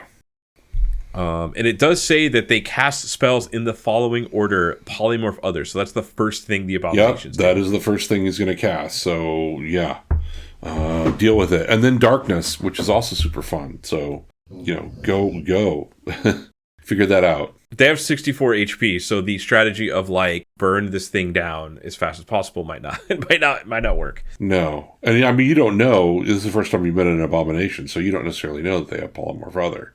It goes on its turn to cast polymorph other, and then now your magic user is now a chicken, and you're like, well, wait, we don't have anybody else who has dispel magic, so this sucks. Yeah, I'm starting to think that the way that Zeb Cook got to do so many of these is by TPKing parties repeatedly. Yeah. It's like, oh, you only got 3 points because you made it to the third room and someone got turned into a chicken and then everyone killed you. Yep. Or your entire party died on the bridge and then you made it into the next room and became a chicken. And you got to be a chicken. Okay, you're done. And then they ate you because they were hungry. And yeah, the auntie love chicken. They just they unhinged their jaws and put you directly into their mouth. Yep. Okay, so we go into some rooms I don't have notes on. Usually it's like I read the room and I'm like, I don't really have anything to say about this. Yeah, I mean, A10 is basically, that's the Serpent God. I will just say that the Serpent God is really just, this is where you save this chief's son, I think. Yeah, there's a giant constrictor snake that is about to kill the chief's son, which is one of the reasons you might be here. So you finally, you kill that, and this always strikes me as the same thing. Like if you look at the Franz Rosetta, Conan art, there's always some constrictor snake either trying to kill somebody or something. So I always think like this is such a Conan sort of like trope thing. You got to kill you burst in, and Conan sees that he's just the maiden is just about to get killed by the snake, and so he kills the snake, and the maiden is in love with him. So. Yeah, and Indiana Jones, which is based on all of those Pulp Fiction novels, like snakes matter because it's the one thing that our fearless main character is afraid of is snakes. Right. Yeah. So if the chief's son, if he is not killed and you save him. So basically the way the room is you walk in, the snake is about to kill the chief's son, and then there are two giant constrictor snakes in the ceiling that like fall down on you as the rest of the party to make it like, not everyone versus one snake. If you save him, the only information he can provide is his name, which is Zura. And he doesn't really have much information, but he is 20 HP and he can make attacks. So I guess if you save this character, you have a companion that can assist somewhat. Right, and that's like the end of. I'm just checking the maps. Yeah, that's it. Now you're actually getting into the Forbidden City. Yeah, so yeah, A10 is kind of like in the city itself, so it's the end of the entrance. So you go through the mountain, through all these things, and then you end up in the city at A10. Which is where the shrine is, which is like, I guess, like a really cool visual. Like you walk through the mountain, it's you go through all this stuff, and then there's just this giant city that is filled with all of these things that you just like almost died to, and it maybe partially half your party died to, and you're just like, oh my god, this entire city is filled with these things. So that's like a cool imagery that I like. So you entered the city, but we have to go now back. Let's rewind and say, hey, I didn't go through that entrance. we went through the vines of danger. We decided we were going to climb down into the city and not find any of that. We're going to climb now. So then now we have to talk about climbing down into the city. Yeah. So my first thought is, well, Kyle, the forgotten entrance is actually like pretty difficult. Is this easier? And the answer is no. This is a hard encounter. So the vines of danger, you could crawl like all the way from the top of the mountains in this valley to the bottom to get into the city.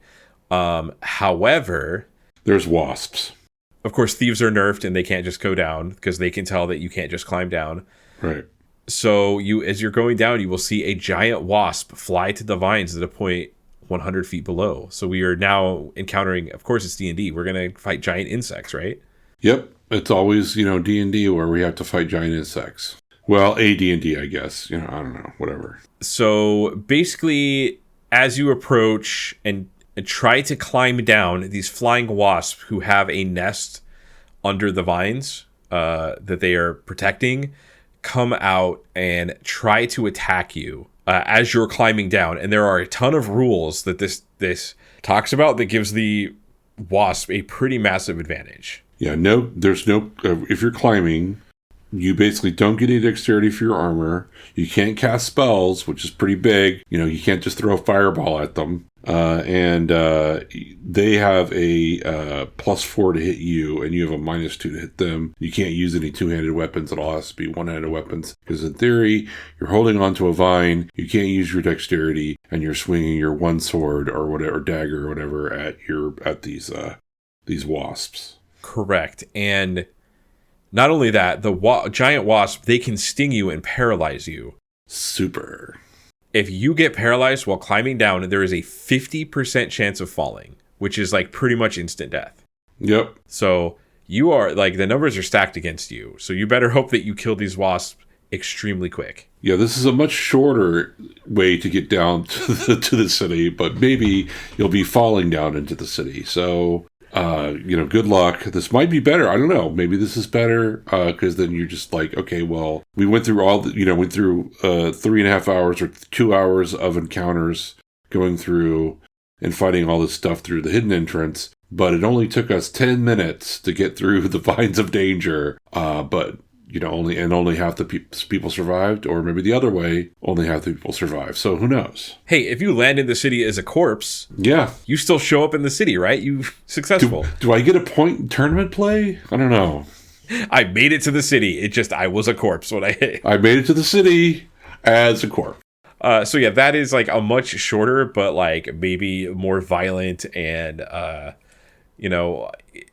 I would almost rather have the 30-minute fight where everyone dies and we try again. Yeah. I don't know. It's definitely a lot faster. All right. So this, as we were talking about kind of earlier, this book is organized in a super weird way. So we go from like so it goes in alphabetical order. A, which is the forgotten entrance. And then B is the Vines of Danger, which is like not even close to on the map, not even close. And then we go to C, which is the main tunnel entrance, which is another way to get into it. So there must be just some like big, that's the commonly used one. It's just like everyone knows where that is. It must be some big natural passageway through the volcanic fissures that everyone knows about.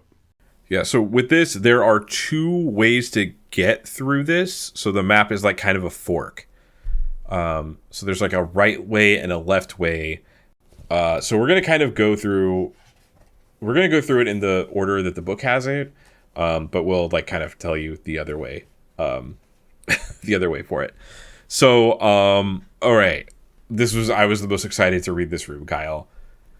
Because this is the attack of the Aboleth. I was about to say this is where it all began. This is the first appearance of the Aboleth, the Aboleth is like at least top 5 my favorite monsters in D&D. It is so cool and weird.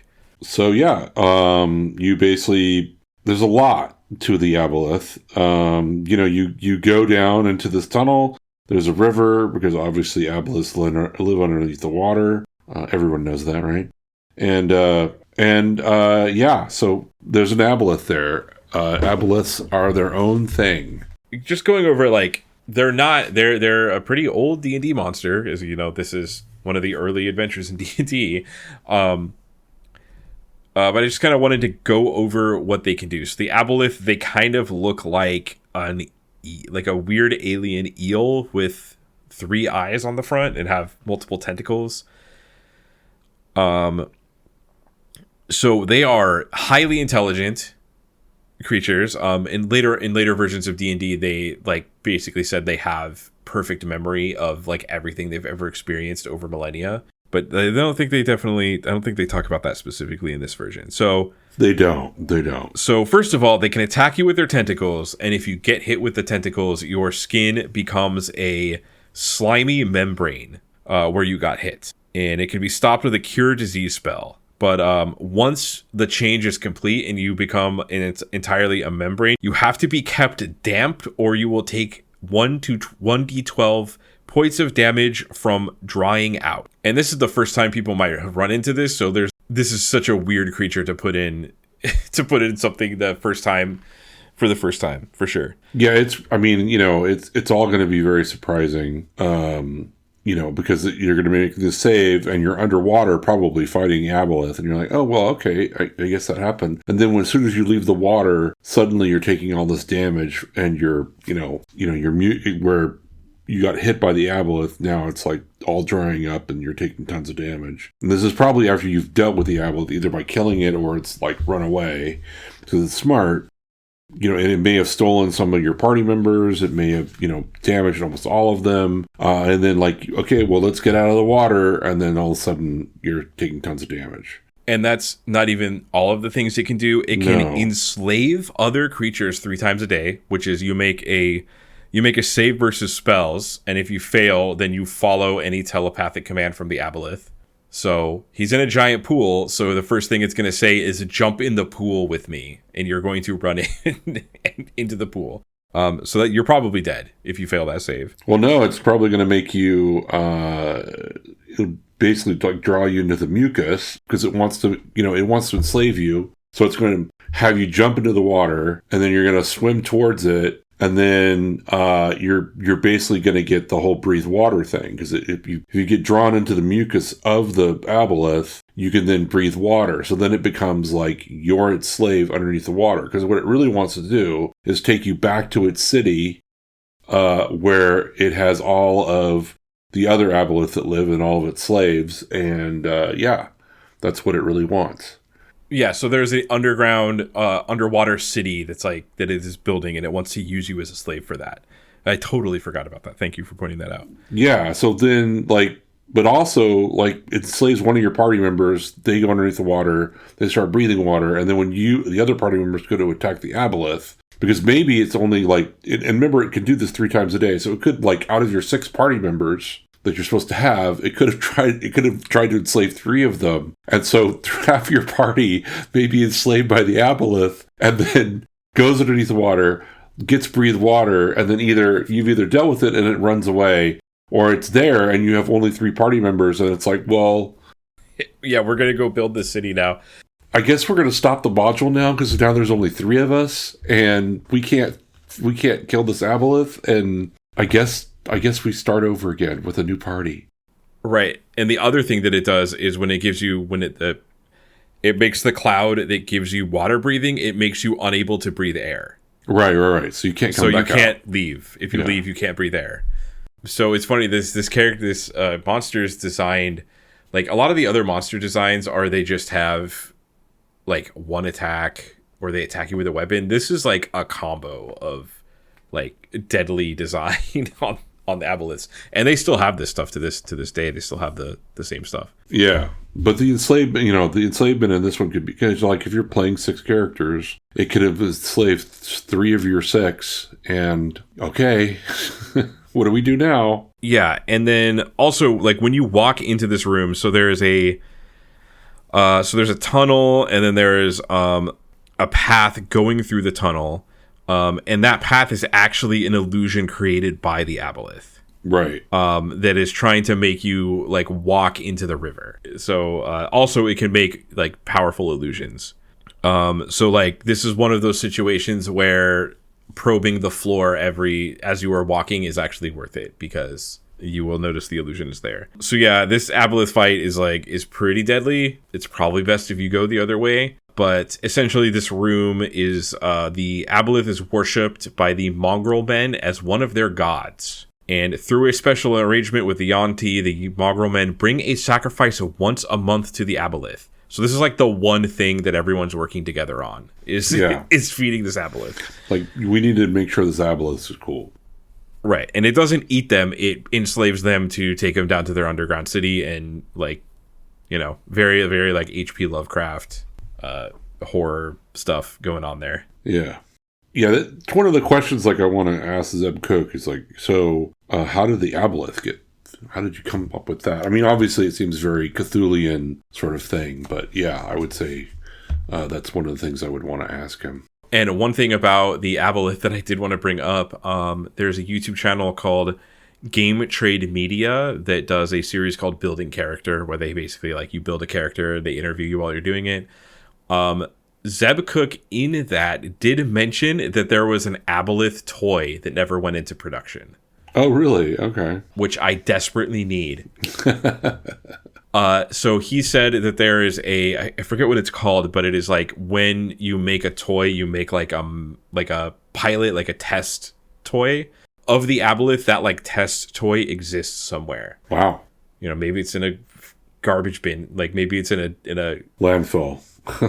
Landfill somewhere at this point, but it does exist and it was made. They never made the Aboleth, unfortunately, which is sad because that's like one of my favorite D&D monsters. So I would love a Aboleth toy. So the next is the Waterfall of Fire, which is also super great. Basically, you have a tunnel. It opens up and there's there's a map of it. So this is really confusing because if you read it, you're sort of like, what? But they have a map, a little like, cutaway of it. And basically, like, there's a waterfall, and you're supposed to sort of walk up this piece, and there's water coming down that falls over the path up to the entrance. But at the entrance, there's some bullywugs.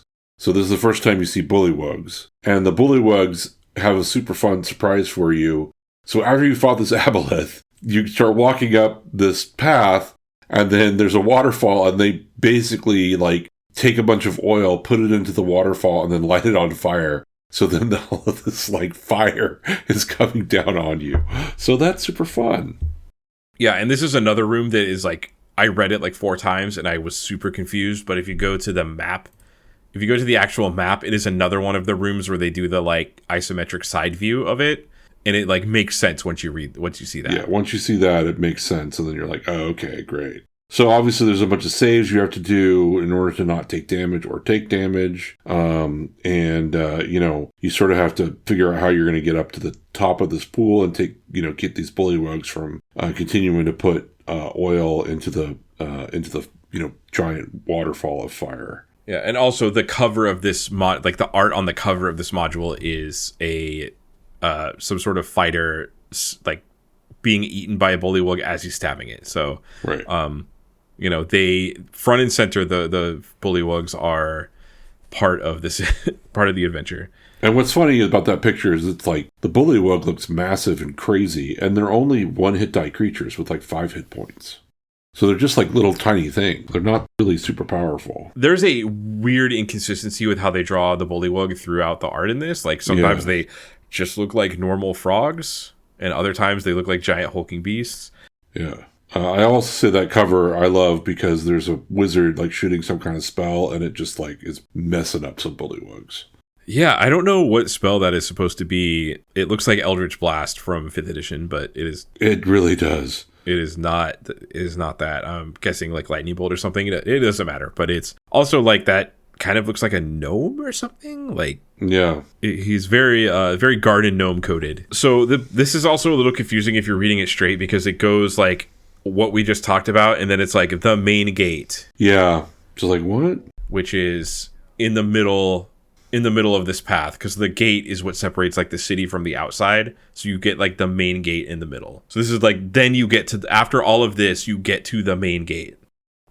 So the main gate, it has like a trap So to open the gate, you have to have a combined strength of 25. Which let's look at what the combined strength of our pre-made character. Definitely more than 25, so they thought about that. Yeah. Although you might not even get to this entrance if you play the tournament version. Right. So yeah, as you open the gate, so there's a gate blocking you. You have to have a combined strength of 25 to push against it. As you open it, a trap will be triggered overhead. This trap is a large 20 by 10 foot wooden framework set with sharpened stakes and weighted with rocks. It is hidden in a recess over the gate and is only visible from directly below. So your characters would have to say, I am looking up from the gate to be able to see this. Right. There's no passive perception or anything like that. Really, you're going to have to deal with the gate. Like the trap is going to be sprung, and then you're going to have to deal with what happens after the trap. Okay, so yeah, it falls. Characters under the trap, you'll take 2 to 16 points of damage. -1 point for every level of armor class less than 10. So that's another like weird hack of the way armor class works. Yep. But I mean, it is like, obviously he's thinking, hey, people with plate would take less than people in cloth. How do I make this work with my current rule set? Well, let me hack this together. And that's kind of how the rules are in a lot of these modules. And then if there's a 75% chance you will get knocked onto the ground. And then you will, as soon as the trap is sprung, you will get attacked by Tasloi. Who throw javelins. Yeah, who throw javelins. So you might be like knocked on the ground for 2 to 5 rounds while they hit you with javelins. Yeah, and then the Tasloi, even though they're just 1 hit die creatures, so they have like 4 hit points, they're behind all of this cover, and so they simulate the cover. They get a +7, which is pretty high for saving throws, and they're basically 75% cover. And so you have to deal with these Tasloi who are entrenched, and they're ambushing you. And if you kill a bunch of them, they'll leave. Yeah, and then once you spring the trap, it is sprung. It can't spring again. So, just super hard to get into this city. Yeah, and then again, of course there's a secret passage that doesn't trigger any of this stuff, and it's so that they can go back and forth between and not between the gate and not have to deal with the whole trap. So there's a little secret passage there. So if somehow your characters were looking for a secret passage, they had the ability to do that, they would have seen that, and then they could just bypass this whole gate. Right, if they had like an elf or whatever, which, that's like that's like cool, like flavor and environmental storytelling, because the DM is not going to be like, here is a secret room, but this is how the Tasloi are getting out. Like, your players could draw that conclusion. That kind of like pulls you into the module a lot more. And so, like, to point out that I think that then you can just go right into the city once you get past all that. Yeah, that is right into the city. The next thing on the book is the other method of going through this area. Yeah, so the main entrance has sort of a secondary main entrance that has a whole different set of encounters. Yeah, there's like a fork, and you're going to go either way.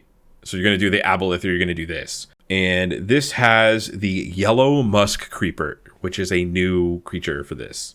And I love this monster. Yeah, this monster's great. And I know this monster is in Tomb of Annihilation, so they have kept this. I don't know if it was in other versions of the game, but it is in 5th edition D&D, because I remember using this. Yeah, it's in Fiend Folio. Oh, is it? Okay, I did not know that. What a weird thing to have in Fiend, because I was like, of course it's in the like Dwellers of the Forbidden City that's based on weird, scary things in the jungle, but yeah, I did not know that. So that's... Yeah, I mean, I remember reading this in Fiend Folio, and kind of going like, okay, these suck. Because they do. Like, it's a pretty heinous sort of creature. Yeah, do you want to describe what it does? Yeah, so basically, like, there's a plant that has a relationship with people, in that, like, that's how it sort of spawns itself. So it basically like creates zombies of people. So this plant grabs into your brain and implants like its flowers, and it basically takes control of you, and you could destroy the person, and they're gonna attack you, and they're gonna try to basically like put you into this plant. It's based on, you have to do a bunch of saves.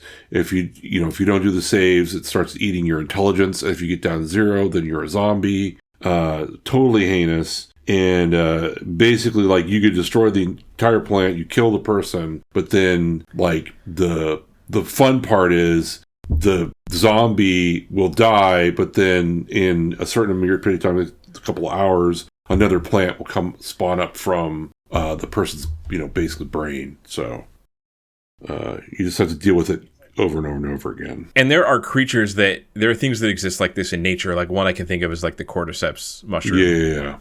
Fungus. So yeah, it uses humans and presumably adventurers as part of its cycle of breeding, because it essentially, like, and one thing I do want to know that's like a really cool rules thing. Okay, so if you're within 10 feet of it, it shoots a puff of pollen into the character's face, and they must make a save versus spells or walk entranced into the heart of the plant and stand listless. So it hits you with like a hypnotizing spore. And then once you're there, it will attach tendrils to your skull and drain 1d4 points of intelligence per round. And you can only be rescued by destroying the plants. If you are drained below 0 or below, you die. If you're drained to 1 or 2 points, there is a seed implanted in the character's head, and they become a yellow musk zombie. So you're not actually like an undead zombie. You're just like a parasitic host. Yeah, it's important to note, because if you look in Fiend Folio, you're not a zombie. Like, you can't turn this person. You could encounter this whole thing and think like, oh, these were undead zombies, but they're not. They're actually being taken over by this plant. So, and that's kind of a cool little, like, you're like, what's going on? Like, these aren't actually undead. Like, I didn't even detect them as undead. I'm trying to turn them and they don't turn. Yeah. It just seems like mind control. But I think that's a cool distinction, because, there has to be a cleric that saw these for the first time and tried to turn undead, and it just totally didn't work because they're not undead. Yeah. They do use the word zombie, and that parlance has kind of been transformed to mean specifically undead in D&D now. So maybe they should have used the word host. But yeah, I think that designation is super cool, and it's like super flavorful. I love the yellow musk creeper. Yeah, it's a great creature. It just imagine, like, you go through all of this crap to kill this thing. It like drains half your party's intelligence, and you like finally kill it, and then you go camp and you come back, and there's like more yellow flowers in the ground from the stuff that you killed. And it's like, oh no, there's like 3 of them now. There was only 1. Like, what the hell? So I love it. I love this encounter. I love the yellow musk creepers. So like A+ on all the design for that. Just love it.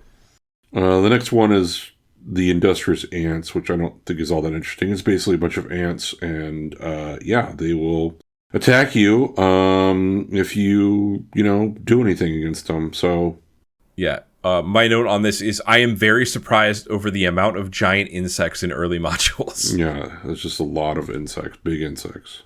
It has been I get that that's a whole King Kong trope or whatever, but man, it is everywhere in early D&D for sure.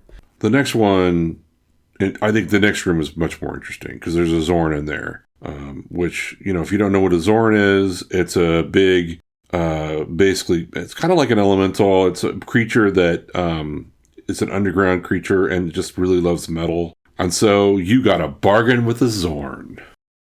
So it's like, so the Zorn, it looks like a jar or a giant vase with the mouth being at the top and the eyes being on the side. It is like a very weird looking creature. The art on page 9 of this wizard and like trying to bargain with this, whatever the hell this thing is fantastic. I love it.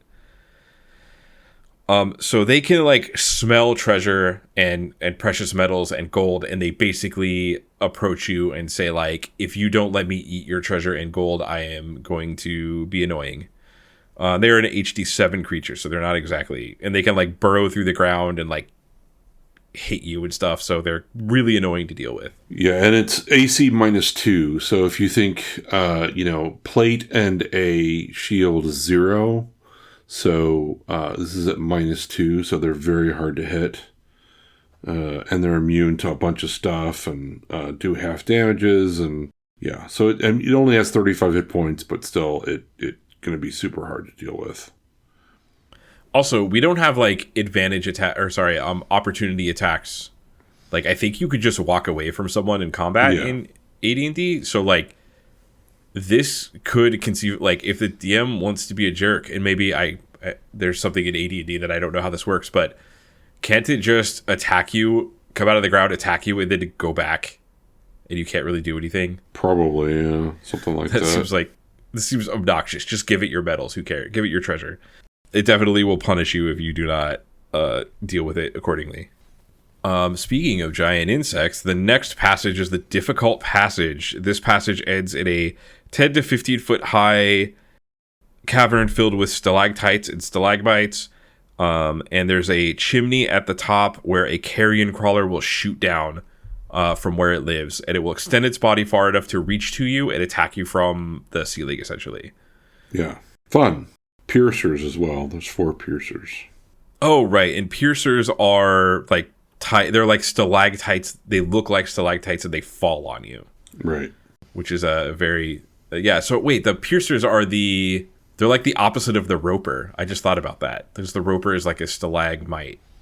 I mean, there's not much else to say about this room other than, like, you got to deal with the piercers, and then you got to deal with this very obnoxious carrion crawler coming in and out of the chute.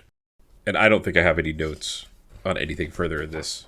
Because there's, like, spiders you fight. I don't know if you have anything on this, but... So get dead end, and then there's spiders that you fight. It's not really... Yeah. But I feel like it's less dangerous than the way with the Aboleth, so hopefully your party picked this side. Yeah, this side seems a little easier. You know, you get through all the spiders. The final defense is a man-like, scaled head, distorted snake-like head. Oh, okay. All right, whatever. Yuan-Ti. So you have to fight some Yuan-Ti at the final defense. And those are fairly tough, but, you know, you fought them before, so... And also, I could not for the life of me find C11 anywhere in this book. I don't know where this is at. Yeah, that's one of the other things that, like, is sort of weird. Did they not print that? I couldn't find it. Yeah, I don't know either. Like, it's very strange. Like, I can't tell where some... Oh, no, C11 is on the main Forbidden City map. Okay, because I looked... On the blue map, that's where the C11 is. If you go on the second page of it... There's C11. Oh, I see it now. Okay. Is at the very bottom. So that's where you would enter in that part of the Forbidden City. Oh, yeah. You know, see, it's between E and F. Very easy to find. I just looked past this. Yeah. Like I told you, it's like, what in the heck? And then if it's in if it's actually in the actual, like there's a K right there. Like, oh, well, that's where K is. So yeah, it's super difficult to try to like navigate through. Yeah. And I don't know if they had like the editing budget for this or if there was any sort of budget for that, but that definitely changed on later editions of the game. One thing I did want to mention based off the interviews that it's kind of like probably coming up a couple times in these encounters is the way in the Dragon Talk podcast that interviewed Zeb Cook, he talks about their playtesting method, which they didn't have one. So his way of playtesting would be amongst himself and people that worked at TSR. So he would walk into down the hallway into the next room, and he would tell people a situation and then ask like how they would solve it. Wow. And then he would like kind of use that as playtesting, like there's some very minor playtesting, but that was like, it was like went on a feel, which is funny because when I hear that, I'm like, oh, you are playtesting with like the most experienced D&D players in the world. Yeah, it's like, okay, sure. Like Magnus Carlsen, how would you deal with this opening for this book I'm selling for new chess players? Like I don't know if it's going to give you useful information, but yeah, I just thought that was interesting.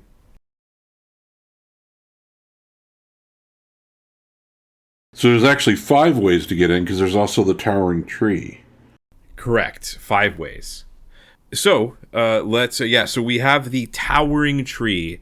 And by the way, this isn't in any sort of order. So we kind of looked at one of the entrances and we're going to another entrance somewhere else in the city. Yeah. So, well, do we need to talk about the meeting with the Mongrel Moon? Oh, shit. I thought that was... Yeah, let's talk about that. Sorry. Okay.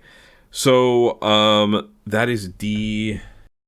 That's at the end of C, right? Or is that that's in the city? I'm a little confused on where that's at. D. Yeah, I'm confused too, and that's fine. Okay.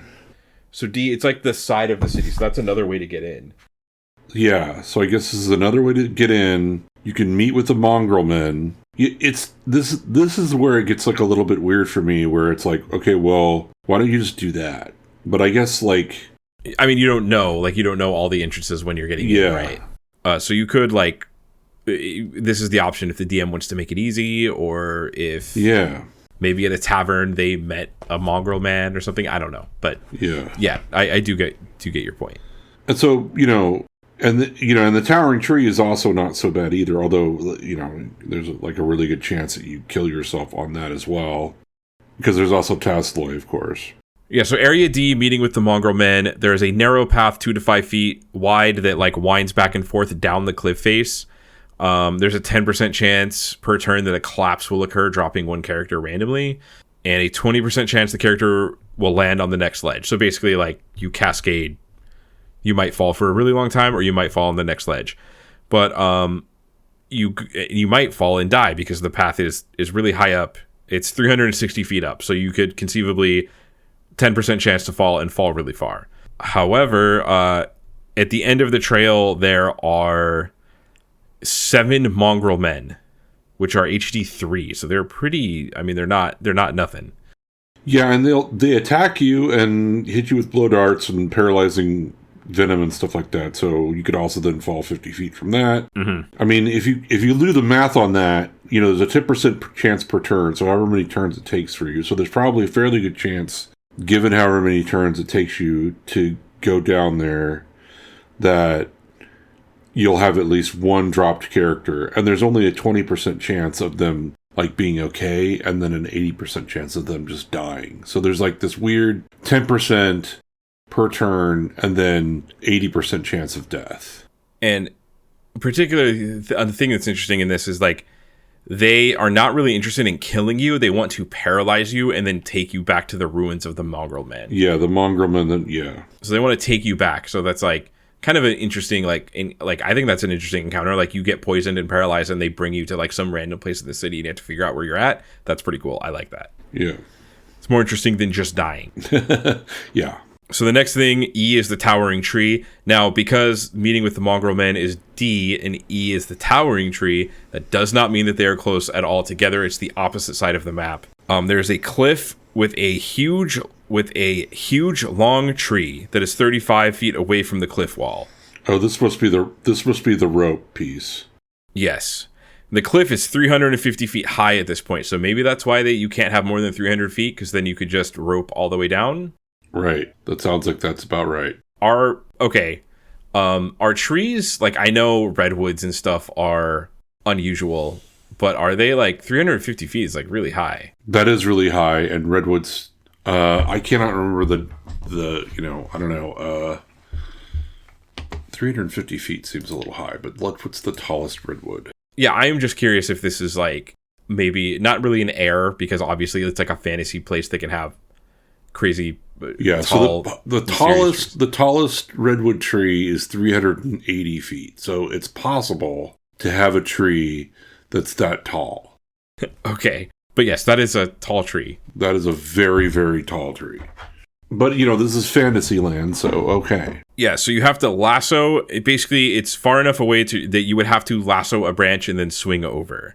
And then basically you make a die roll on this table to determine how stout the branch is and what will happen. So it's a D6 with a 1. The character, it will break if you test the rope. And 5 and 6 it is safe to swing on. So you're going to have to like keep lassoing and find something that is good enough to take your weight. And on a roll of a 2, you will not know if it's going to break until you swing. So actually the 1 isn't as bad as the 2, because then the 1 you test it, you go, nope. But 2, you actually swing, break, and fall.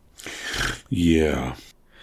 So yeah, this is obviously why you can't have more than 300 feet of rope. Also, interestingly enough, if you're a halfling or a gnome, a number 2, basically you are safe because number one, you test it.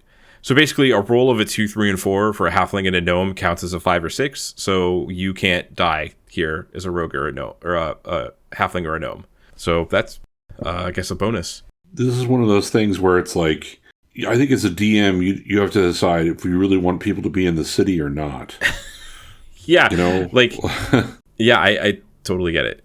It's sort of like, well, do you want to, like, no. You really should just decide which of these encounters you want the characters to do in some way. I mean, I guess you can sort of leave it up to them, but they're just, none of them are going to have any idea. And then what's funny is that later on they could go like, yeah, you could have just climbed down the tree, dude.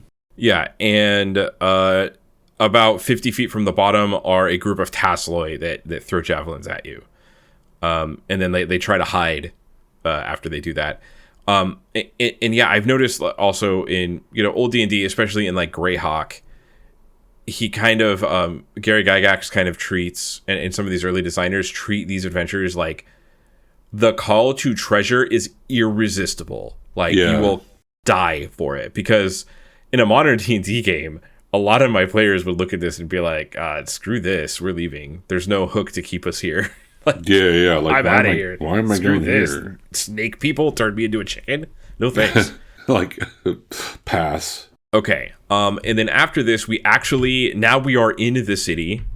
And there are some rules about, you can walk about the city, but there's some pretty interesting camp rules that I kind of wanted to go over.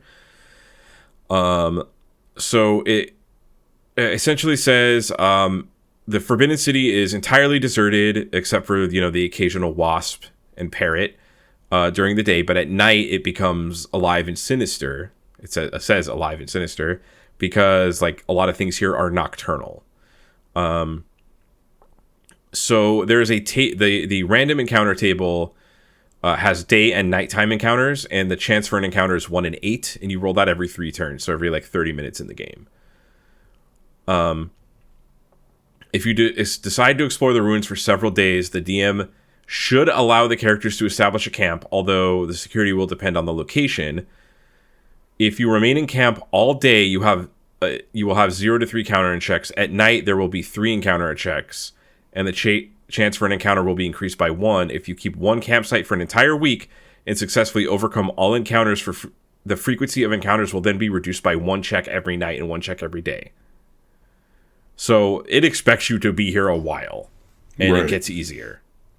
So you're clearing out the random encounters.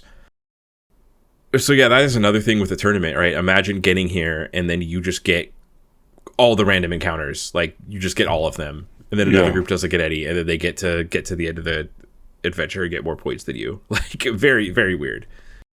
Yeah, I don't know. It's tournament play, even for this, seems just like, okay, just, you should, I don't know, whatever.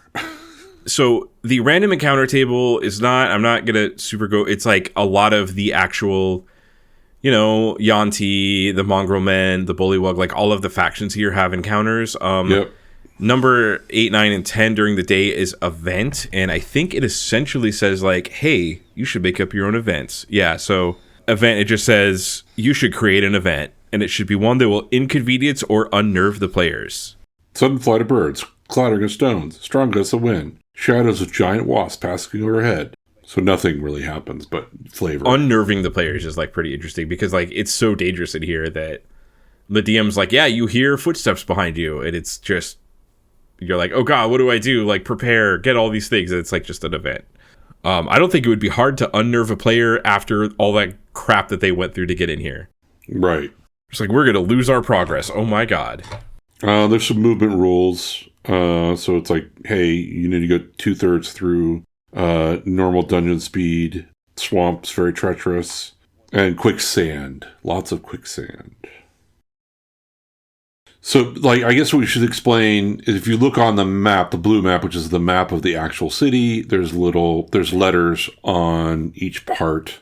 So basically, you're sort of doing like a crawl through each one. You're having the player characters are going to say like, hey, we're going through this way. You're probably mapping as you're going along.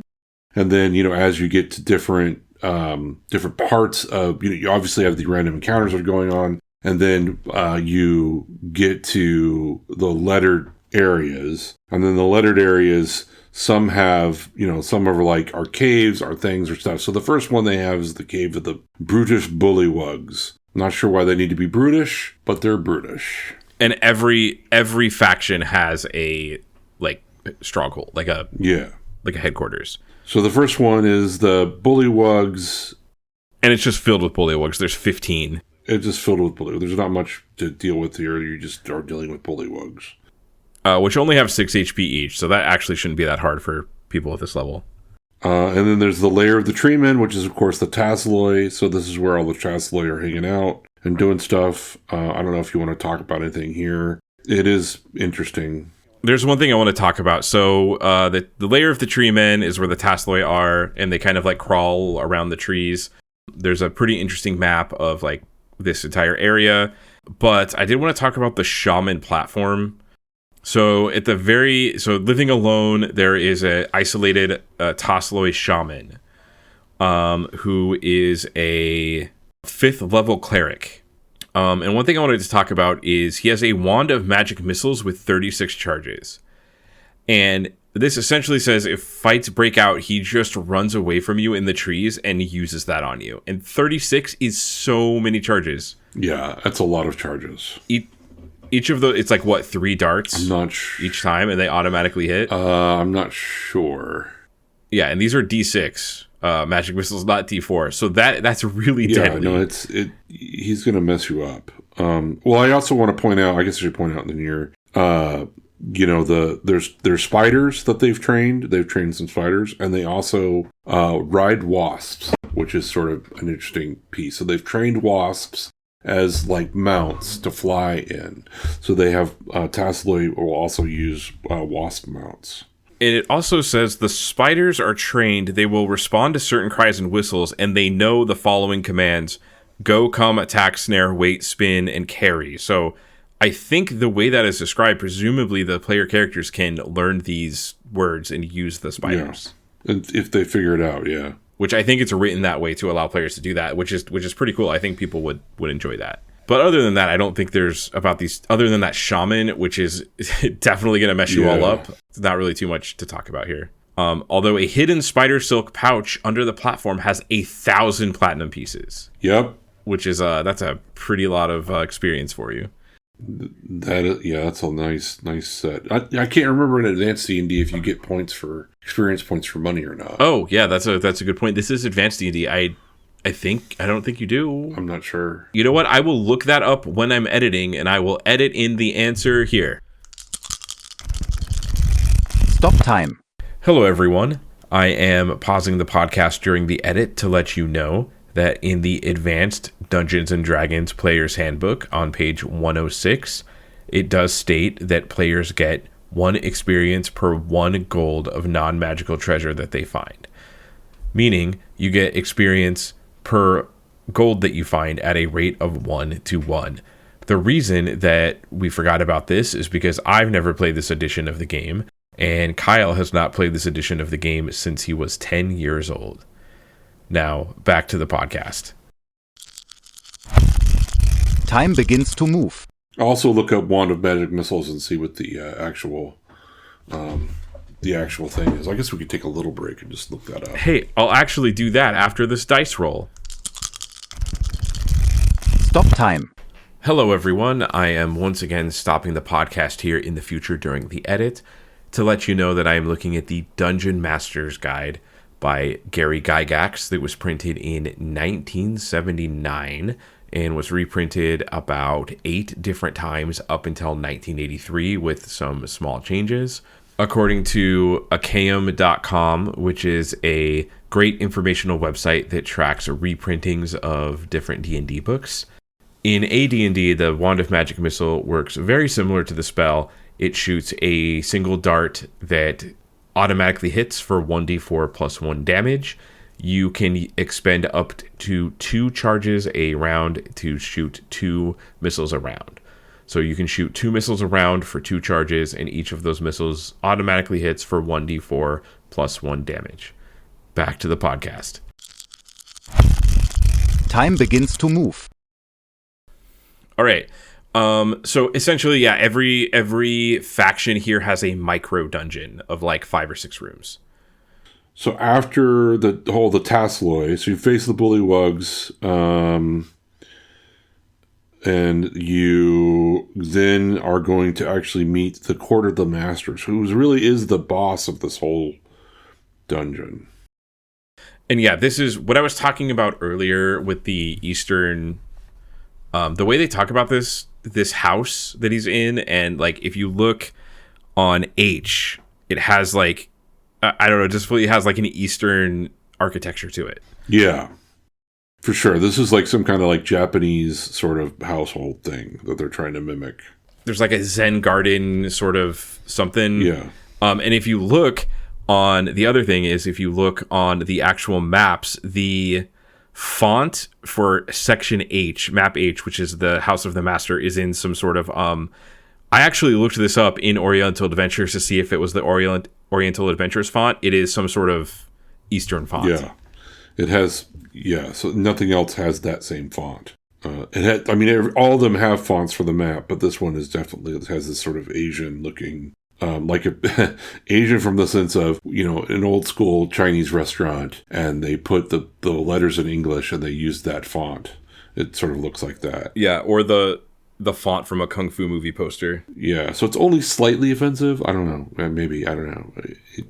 Yeah, so anyways, it is very clear that this is like an Eastern architecture, like that's what they're going for. And Zeb Cook did write Oriental Adventures, so I don't know if he had like previous experience with like Eastern stuff or he was doing research for that book itself, but he was the main writer for Oriental Adventures. So the House of the Master, I guess this is the boss fight. This doesn't really have like a traditional boss fight, video games didn't exist yet, so maybe that concept is a very video gamey one, but this character, so this is a house that is a person in here named Horan. He is a level 12 magic user with up to level 6 spells. So he has like a bunch of pretty nasty spells.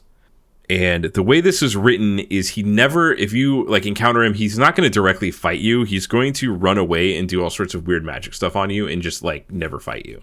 So it's probably incredibly frustrating to fight this character. And there's also another magic user that I guess is his assistant who will also do stuff too. Yeah, her name is Quirino. I don't know how to say that. I don't know. Whatever. So yeah, it basically says she also kind of does the same thing. She casts web from you from like other rooms. Stinking cloud. Yeah, it's just going to be really super frustrating. They're going to be running around trying to thwart whatever you're trying to do. Yeah, so essentially if he sees you coming, he becomes invisible. He moves to an exit and he quickly casts Forget and leaves. So Forget is a spell, which is a second level spell. So he basically like goes invisible and then casts Forget on you to make you like forget what you're doing and why you're there and where he is. And then his assistant, another repeat thing that these early modules love to do, runs around alerting all the humanoid guards. Yep. So yeah, Horan is settled in the city, and he's like kind of responsible for why the Yuan-Ti have increased rating, and that's like a background for this adventure, why you might be here. He wants to basically control like the surrounding area and make this his like lair. Not really. So this house is so in the main house is the 2 magic users, and then there's a bunch of guards. So he has leopards that like actual leopards that patrol and will try to find you and kill you. And then he has a watchtower of apes. 2 carnivorous apes. Yeah. So 2 carnivorous apes that are trained, which aren't, I guess apes are omnivores. So doesn't this mean they only eat meat? They don't eat plants? Yeah, they're carnivorous, I guess. Yeah, I don't know. So yeah, unless I'm dumb and apes aren't omnivorous, whatever. And then there is a garden of rust monsters, which is just the best. 3 rust monsters. Rest in peace if you are wearing plate mail. Yep. Because you will never find another plate mail in this area. So those unfamiliar, rust monsters look like giant fleas, and essentially they their tail, if they touch metal, it just instantly rusts and corrodes. So they are just like not. I mean, they have 27 HP. They're HD 5. Like they're pretty buff, and they will rust all your armor away. So they are just annoying to deal with. And then there's the lily pond that Kyle, what's in the lily pond? It is a god egg, the pan lung. So there is another creature that also I believe is in Fiend Folio. I can't remember, but it is this is us using that word again, an Oriental dragon. So it is a Eastern philosophy sort of dragon, even though it's hybridized by a bunch of Western people to be really more like a dragon. So like if you look at Western style dragons, are all about like the ego and have to deal with these giant creatures that hoard dragons or hoard money, and they hoard maidens, and they really can't use any of it. Like they can't spend the money, and they can't really enjoy the maidens, but that's what they're looking for. So it's all about sort of like an ego-based sort of thing. Eastern dragons, from a sort of like a metaphor, they're sort of like these giant, crazy spirits of nature. But we've sort of hybridized, this pan lung, which is this sort of Eastern dragon. Yeah, it is serpent-like. It looks like Shenlong from Dragon Ball Z. Yes, so it is more like that, and there is an invisible stalker that is protecting an egg that is a panlung egg. Yeah, and relating to what you were saying, the back of the book that has this monster, I'm just directly says panlung dragon oriental, so it just like refers to that way. And we got to remember this is 1980. So that's just what we're going to call it, even though we're all sort of like, not really the best, but that's okay.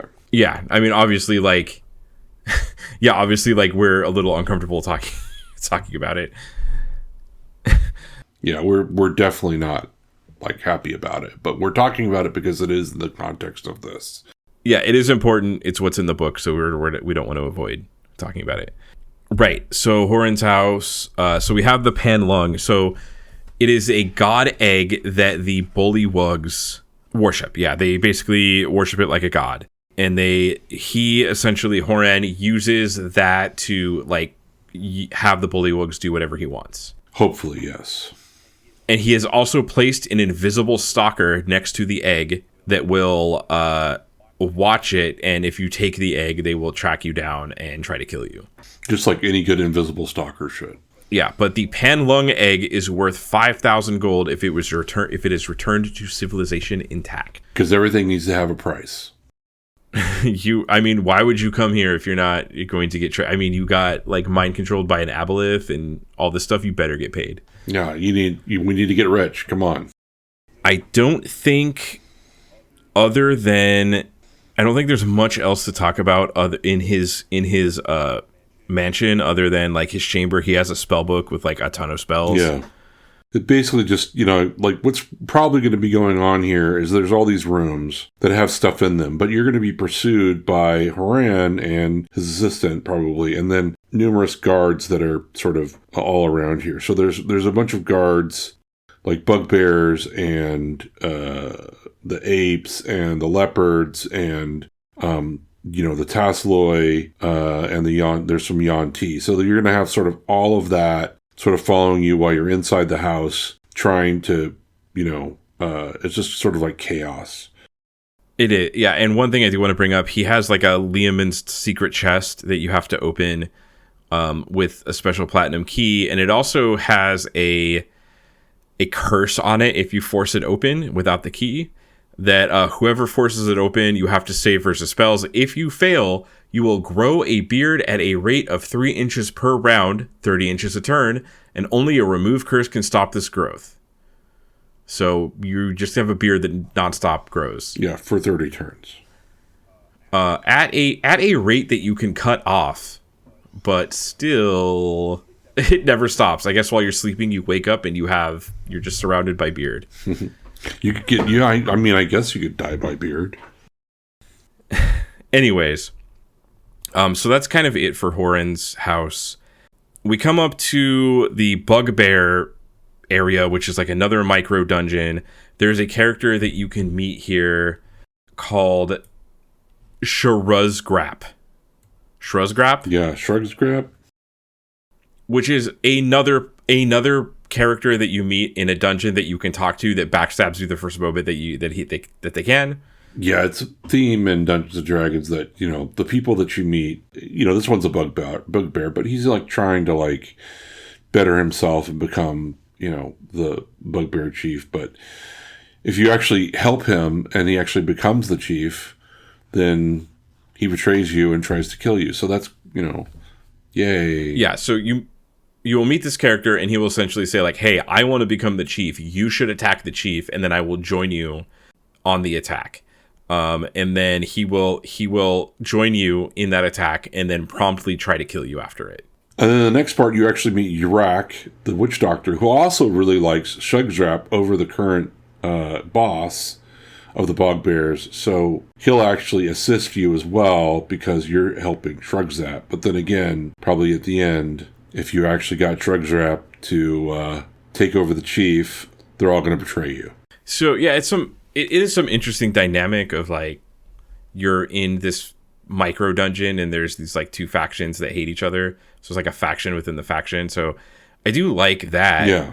I just wish the characters like wouldn't betray you immediately. It kind of, I would never in basic D&D, I would like never trust an NPC in a dungeon ever. Yeah, it just isn't worth it. I know that's metagaming, but right.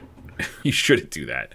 What else? So the boss, so you go in that micro dungeon and you might get involved in that fight between them. And then we go to the micro dungeon for the mongrel men. So the ruins of the mongrel men, that's where they will take you if they paralyze you. And the most interesting thing here is that this has the Mystic Mistress, who is a elven magic user named Arathius. Who essentially has like moved in with the mongrel men and they are all scared of her and leave her alone. And she has this kind of like little fort inside their micro dungeon and she kind of runs the show by like bullying these mongrel men and making them afraid of her. Right. Yeah, that part was, and she will help you. She'll be like, hey, you're my best chance of getting out of this hellhole, so I will help you. Yeah, so it says that she's tried to escape the city like numerous times after joining, and like, so basically she came into the city, her party members were killed, and she's been trying to escape the city, and she can't. But she has this like little safe refuge amongst the mongrel men, and she has made them scared of her to the point where they don't want to have anything to do with her. So she's like kind of safe, but she also can't leave. She kind of can't leave. That is definitely I think that's really kind of a cool little like thing. That's kind of neat. And she's kind of like really arrogant because she's basically treated like a queen even though she like doesn't really like the mongrel men and they fear her. Although like it does say she is pleased to be rescued. Yeah. So it's like an NPC. This is actually an NPC that won't stab you in the back and will actually help you. And she's a magic user, so you'll probably be glad to have her. I will say it's sort of an interesting thing. Who knows what was going on in people's lives, but she will ridicule and mock you for all of the things that you do wrong, which is sort of funny. Like that you're going to, this whole female sort of, you meet a female that will nag at you. Yeah, this female that will nag at you, which is like, oh, do we have to have that trope? But I guess we do, because it's 1980. Fine. I mean, it is. Yeah, I mean, I can't point at. It is there. It's hard to say whether or not it is based off of that, but it certainly seems like it might be. Yeah, like someone was just nagging him, probably some woman, and he's like, I'm going to put this in my character. I don't know. It's 1980. It's a stereotype, 1980. Yeah, and maybe. Maybe he didn't, didn't intend to do that, but ended up doing it anyways, sort of thing. So not with malice, but exactly. It's an interest. I mean, it's always interesting in these modules to take a look and see the sort of like looking at today's value system and, what we think about today and go like, yeah, probably not the best insight. Now, probably not the best look. Yeah. So moving on, there's a leader here. There's like this mini game where you can fight him like hand to hand, and it has like this wrestling rules. It has wrestling rules to where, like, it says you can just use wrestling rules that are in the DMG, but if not, there's a table here. You can determine if you're fighting fair or dirty, and then kind of roll, and then you do damage that way. And then if you dominate him and win, then you become the leader of the Mongrel Men. Hooray! Yay! And then I think, where is it? Doesn't it say something like they're annoying and they follow you everywhere? Use the following table. See the beginning of this encounter area. What? For information on what happens after the fight, see the beginning of this encounter area. That's a weird way to put it. The leader will be... So basically, if you fight the leader, he's bound to accept. It's a fight to the death. Oh, yeah. The victorious character will be held as a hostage expected to lead and guide the tribe. And if the characters lose the match, you get sacrificed. Yeah, so if you win, it's annoying, and you have to, like, basically the Mongrel Man, you're, like, still a hostage, but they treat you as their king. Right. Which is kind of interesting. I feel like most D&D parties will just murder them all. Yep. But there you go.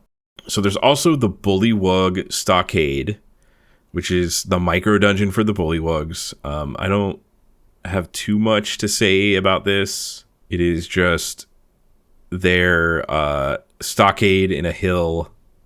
Yeah, it's not that interesting. I mean, like I said, getting into the two ways to get into there with those little dungeons are like really sort of interesting. But these little encounters, like I guess the Paran one is sort of interesting, and there's like one or two little things in each where some of them are interesting, but for the most part, it's not that interesting. The city itself is not like that great. Yeah, it's like the micro dungeons like might have been novel at the time, but now it's like it's also like a little too symmetrical. Yeah, in that it kind of, if there was less symmetry, then it might be more interesting. Like the Yanti don't really have a headquarters, and I think they're probably like the most interesting. And they kind of say, well, he kind of says, hey, if you're going to do more stuff after this module, that's the thing you could flesh out, is like what's going on with the Yanti. But we're not done yet. So the next thing is we go to the god of the Bullywugs, which is, we already talked about, the Panlung, which is the god of who they consider their god, which is in a type of oriental dragon. Gross. Yeah, so there's a giant swamp that the Panlung is located in. I also do want to talk about the art at the top of the page. Next to a map, there is a Bullywug holding a axe with an N at the top of it pointing up, and that is like to denote north. That's very cute. Yeah, so like the part that tells you which way is north is also part of the weapon that the Bullywug is holding, which I thought was very funny. So yeah, this swamp has a giant Panlung who essentially surprises you, coils around you, and will automatically bite you for 1d8 damage and constrict you, and it automatically hits. And they have a bunch of other spells, including like the ability to polymorph to a human. Okay, so how about this? So Kyle, what does the Panlung do? So the Panlung, it looks like what it does, I'll just read it out loud. So the party is moving across the lake. In the swamp, there's a 25% chance that an encounter will be with the Panlung. The Panlung will be invisible 60% of the time unless surprised. Although the creature is chaotic neutral, its long stay in the valley and its worship by the Bullywugs has led to expect sacrifices. Should none be forthcoming, or should the Panlung learn the true nature of the party through ESP, it will promptly flee. It will then polymorph into the form of a human adventurer and return to the area to encounter the party. The Panlung will allow itself to be rescued by the party and will agree to accompany them. It will not speak, feigning that it is mute or that it cannot speak the language of the characters. If accepted by the party, it will attempt to lead the party into situations where the characters must waste their powers on small, unnecessary things such as unneeded cures and fights where nothing is gained. It will never assist to any degree. When the characters finally reach a point where the Panlung's aid is vital, it may betray them. However, because it's chaotic, the Panlung may become indifferent or friendly and not harm the party, either leaving or offering some useful bit of information. If the DM feels betrayal would absolutely destroy the party, it should remain indifferent. So it follows you and messes with you, and it goes, "Oh, I hurt my leg. Can you cure light wounds on my leg? It just hurts so bad." Oh my gosh! Yeah. So it's like you could decide as the DM whether you want the Panlung to like kill everybody or not kill everybody, or sort of just mess with the party, which is sort of interesting, I guess. I don't know. It just sounds like it just wants to mess with everybody. Yeah, and I do kind of. I mean, it is different. Like it's not just like going into a room and killing everything. So I do like that. It being I mean, I can imagine the first time if you end up on the side of the like you can conceivably come down the tree and walk into the swamp and get attacked by a dragon immediately. So I guess it does give like a little control to the DM to allow it to be like, well, I know this dragon encounter is actually going to TPK this party, so it's going to become a human and kind of mess with you. You know, or it could just completely leave you alone. Like, you could just like, it's not worth it. But once again, a character you meet at a dungeon that you should not trust. Yep. Which is 90% of characters in these modules. You should never trust a character you meet at a dungeon in an early D&D module. And then the next room is just the only like non-faction encounter. Basically, it's some shambling mounds. Yep, and that's it. All right. And then we go to the backgrounds, which I'm like, it talks about like using the Forbidden City in campaign play. I'm kind of surprised this isn't like at the front of the book, but yeah, they do expect you to read the whole book before running this, so I think it's probably fine. So for the backgrounds, so that's like backgrounds and adventures. So the backgrounds, it's like reasons to come to the Forbidden City. The main one is revenge. So it just says a group of merchants says like, hey, the Yuan-ti keep attacking people and we're trying to like be merchants. So could you please deal with that? Here's some money. The second one is to rescue some important people from a nearby land. And it says they have been kidnapped by the Black Brotherhood, a secret group the DM must create. Yep. And given to the Yuan-ti for safekeeping. So you have to figure out what the Black Brotherhood is up to and rescue. Number 3 is conquest. So a local potentiate or other ruler. Potentiate's a new word for me. I actually don't know what that means. Potentate? Mm-hmm. How do you say that, Google? Stop time. Potentate. One who has the power and position to rule over others. A monarch. Time begins to move. Okay. Has declared that his ancestors were once the masters of the Forbidden City, and he wants the adventurers to enter the city, scout it, and clear all the foul monsters. Defense. So a courier carrying important information was recently attacked and robbed while crossing the jungle. The papers reveal weaknesses and strengths of a nearby kingdom, and that kingdom is offered a reward for the return. Simultaneously, other kingdoms would like the documents. However, once the characters reach the city, they will learn that an evil army is being assembled to attack all the surrounding lands. So that's like 4 things happening at once. Yeah, this one's probably the weakest one of all of them. It's sort of like a weird, like, what? Okay. It seems like I enjoy like political campaigns, but it seems like this is a weird way to do that. The last thing I want to talk about here is the adventures. Mostly I want to read 2 and 4 because they are absolutely nuts. So these are like adventures in the Forgotten City for creating new adventures. So it says, okay, I'm just going to read this whole thing because it's wild. As part of their plan to regain power, the Yuan-ti have revived the worship of a vile and loathsome creature from another plane. In one of the larger temple buildings of the city, the Yuan-ti have succeeded in opening a small gate to the creature's plane. Many small and horrid beasts have entered through the gate and are being used by the Yuan-ti for their plans. In entering the temple, the players must defeat the Orkornos, vampire orchid-like plant men. As they delve further into the structure, the creature itself begins to take control of the temple. The building becomes more and more alive with pillars, carvings, doors, rooms, and other features writhing and attacking the players. At the same time, the guards of the Yuan-ti must be dealt with if the party wants to proceed. Finally, after several dangerous encounters, the characters reach the gate in time to see a huge tentacle slithering through it. The creature must be driven back, and the gate closed. So, like, you want to insert some H.P. Lovecraft into your Dwellers of the Forbidden City. Actually, do you want to read number 4? Because number 4 is, like, pretty nuts. Yeah, too. I can read number 4. I mean, number 1 is, like, just so you know, throw it out there. There's some jungle ghouls. And there's a whole thing going underneath with the jungle ghouls. So you could do that one. There's also a whole thing with the caravans. and courts. And so there's got sort of like a political intrigue that has some were-rats that betray everybody. So that's kind of a thing. It's always with were-rats. They never trust a were-rat. So number 4. So while rescuing several people held prisoner by the Yuan-Ti, the characters pursue a group and their hostage into a long-forgotten passage. Threading their way through maze-like tunnels, the characters encounter numerous strange beings, both hostile and friendly. Those include Otoyus, fungi-encrusted intelligent skeletons, and blood-draining snakes. After passing through a misty tunnel, the characters find themselves in the lair of a large, intelligent humanoid bat. Unknown to the characters, they have traveled back in time to the days when the city was alive and prosperous. The Bat People are good creatures attempting to alert the inhabitants of the city of the coming of some great evil. Obviously, it's the Yuan-Ti and the hostage the characters were pursuing have managed to slip past the Bat People during all of this. The characters must find the hostage in an exotic city full of people. Love it.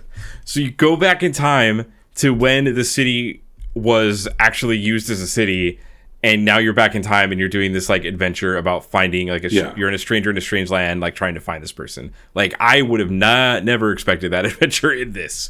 What? Yeah, no, not at all. But it's like, okay, like that's very creative. You're going to go back in time and see what it was like before the Yuan-Ti took over. Yeah, I enjoy that. So yeah, that is Dwellers of the Forbidden City. Yeah, that's it. So yeah, that's Dwellers of the Forbidden City.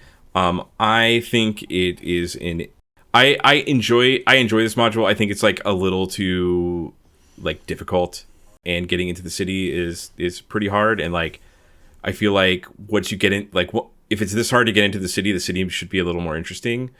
So definitely, I think the DM should spice up the city a little more. What do you think? Yeah, I think one of the overarching things of reading all of this is that it just feels weirdly rushed. And a lot of the old D&D modules, like in the 80s, are like this, where, you know, they were trying to get something out. And, you know, we don't know exactly how much time for this particular one that they had to get it out the door and ready to like do stuff with. But that's sort of what it feels like. You know, it feels like they had weeks to figure things out, maybe even a couple days to figure things out, rather than having like bouncing off of ideas off of a lot of people and trying to figure out like what's going on here.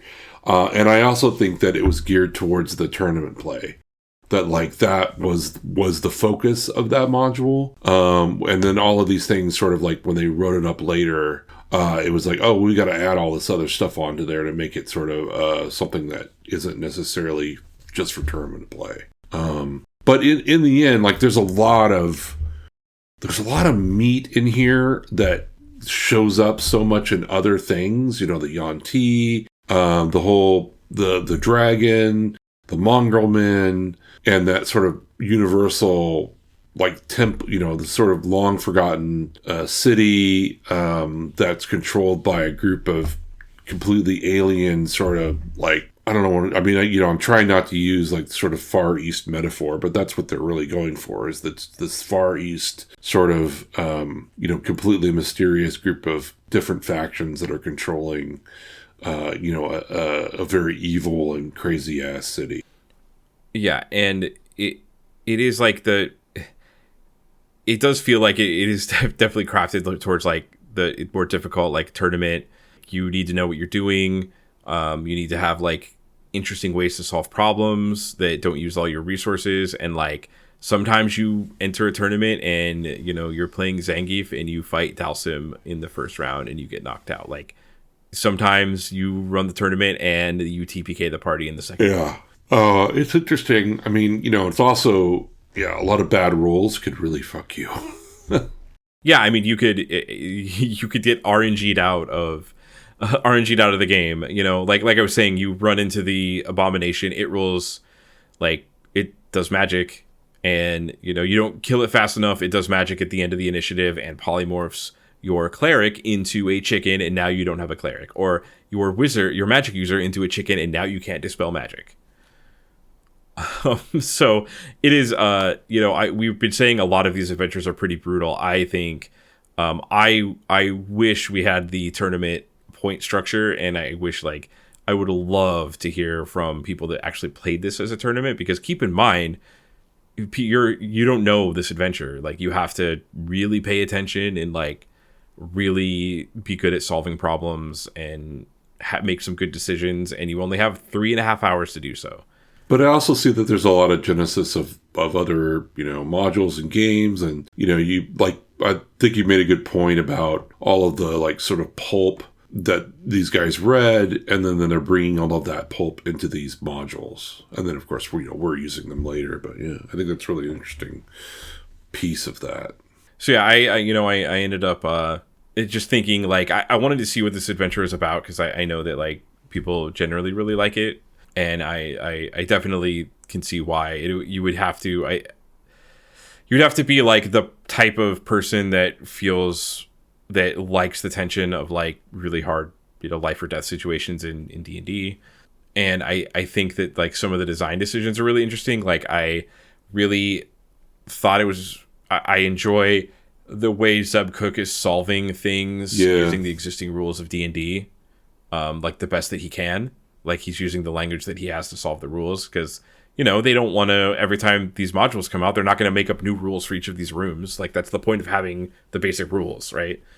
Well, I think that some of the tropes are really done well, like the rickety bridges and the going up a vine, trying to like, do, all of those things are the great tropes of, adventure games. And the trap, the weird, the reverse gravity one, and like the gate thing, and all of that stuff is really great, like tropey sort of dungeon-esque things. The Aboleth, this gave us the Aboleth, which is one of my favorite monsters, and like I love the yellow mold creeper.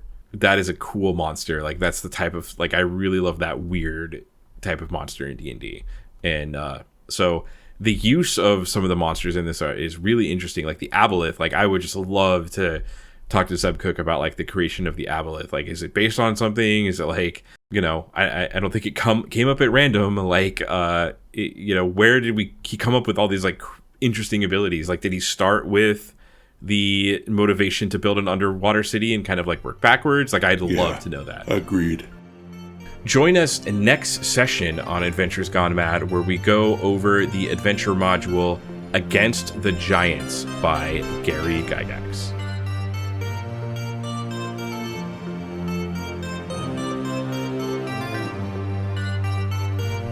Make sure to follow us on your podcast app of choice, and follow us on Blue Sky at agmpod.bsky.social. Did you play Dwellers of the Forbidden City? We want to hear about it. Contact us at agmpodcast@gmail.com, and join us next time for Against the Giants.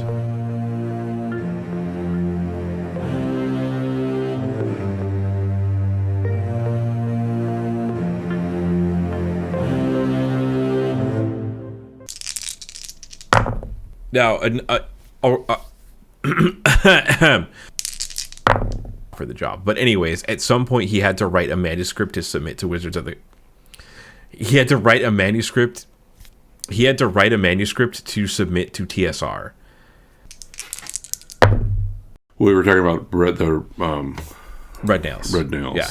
I almost said Red Dead Redemption. It is not based off Red Dead Redemption. He would be a time traveler if it was. That would be weird. Okay, so this is based on...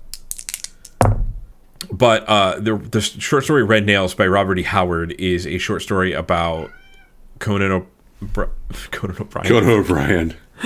Oh my god, my brain. My cat started meowing and it ruined me. And just quick tangent, I'll just put this in the outtakes after the podcast, but you did remind me of a story. I knew a person in college that he only played AD&D, and when he had to make a character, he would... AD&D 2nd edition. He would roll the entire character, roll every stat, buy everything for them, etc., and then roll for psionics. And if he did not get major psionics, he would throw the character in the trash and start again. Yeah, I mean, because why would you want to use that character? I mean... So he would make like 100 characters before every game to have more things. Yeah, that sounds about right.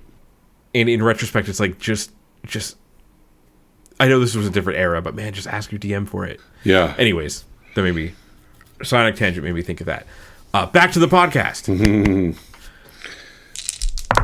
Yankee all the time. As made famous by Baldur's Gate 3. What was that? Right. You monster. Sorry, I Silence need your to phone. silence my phone.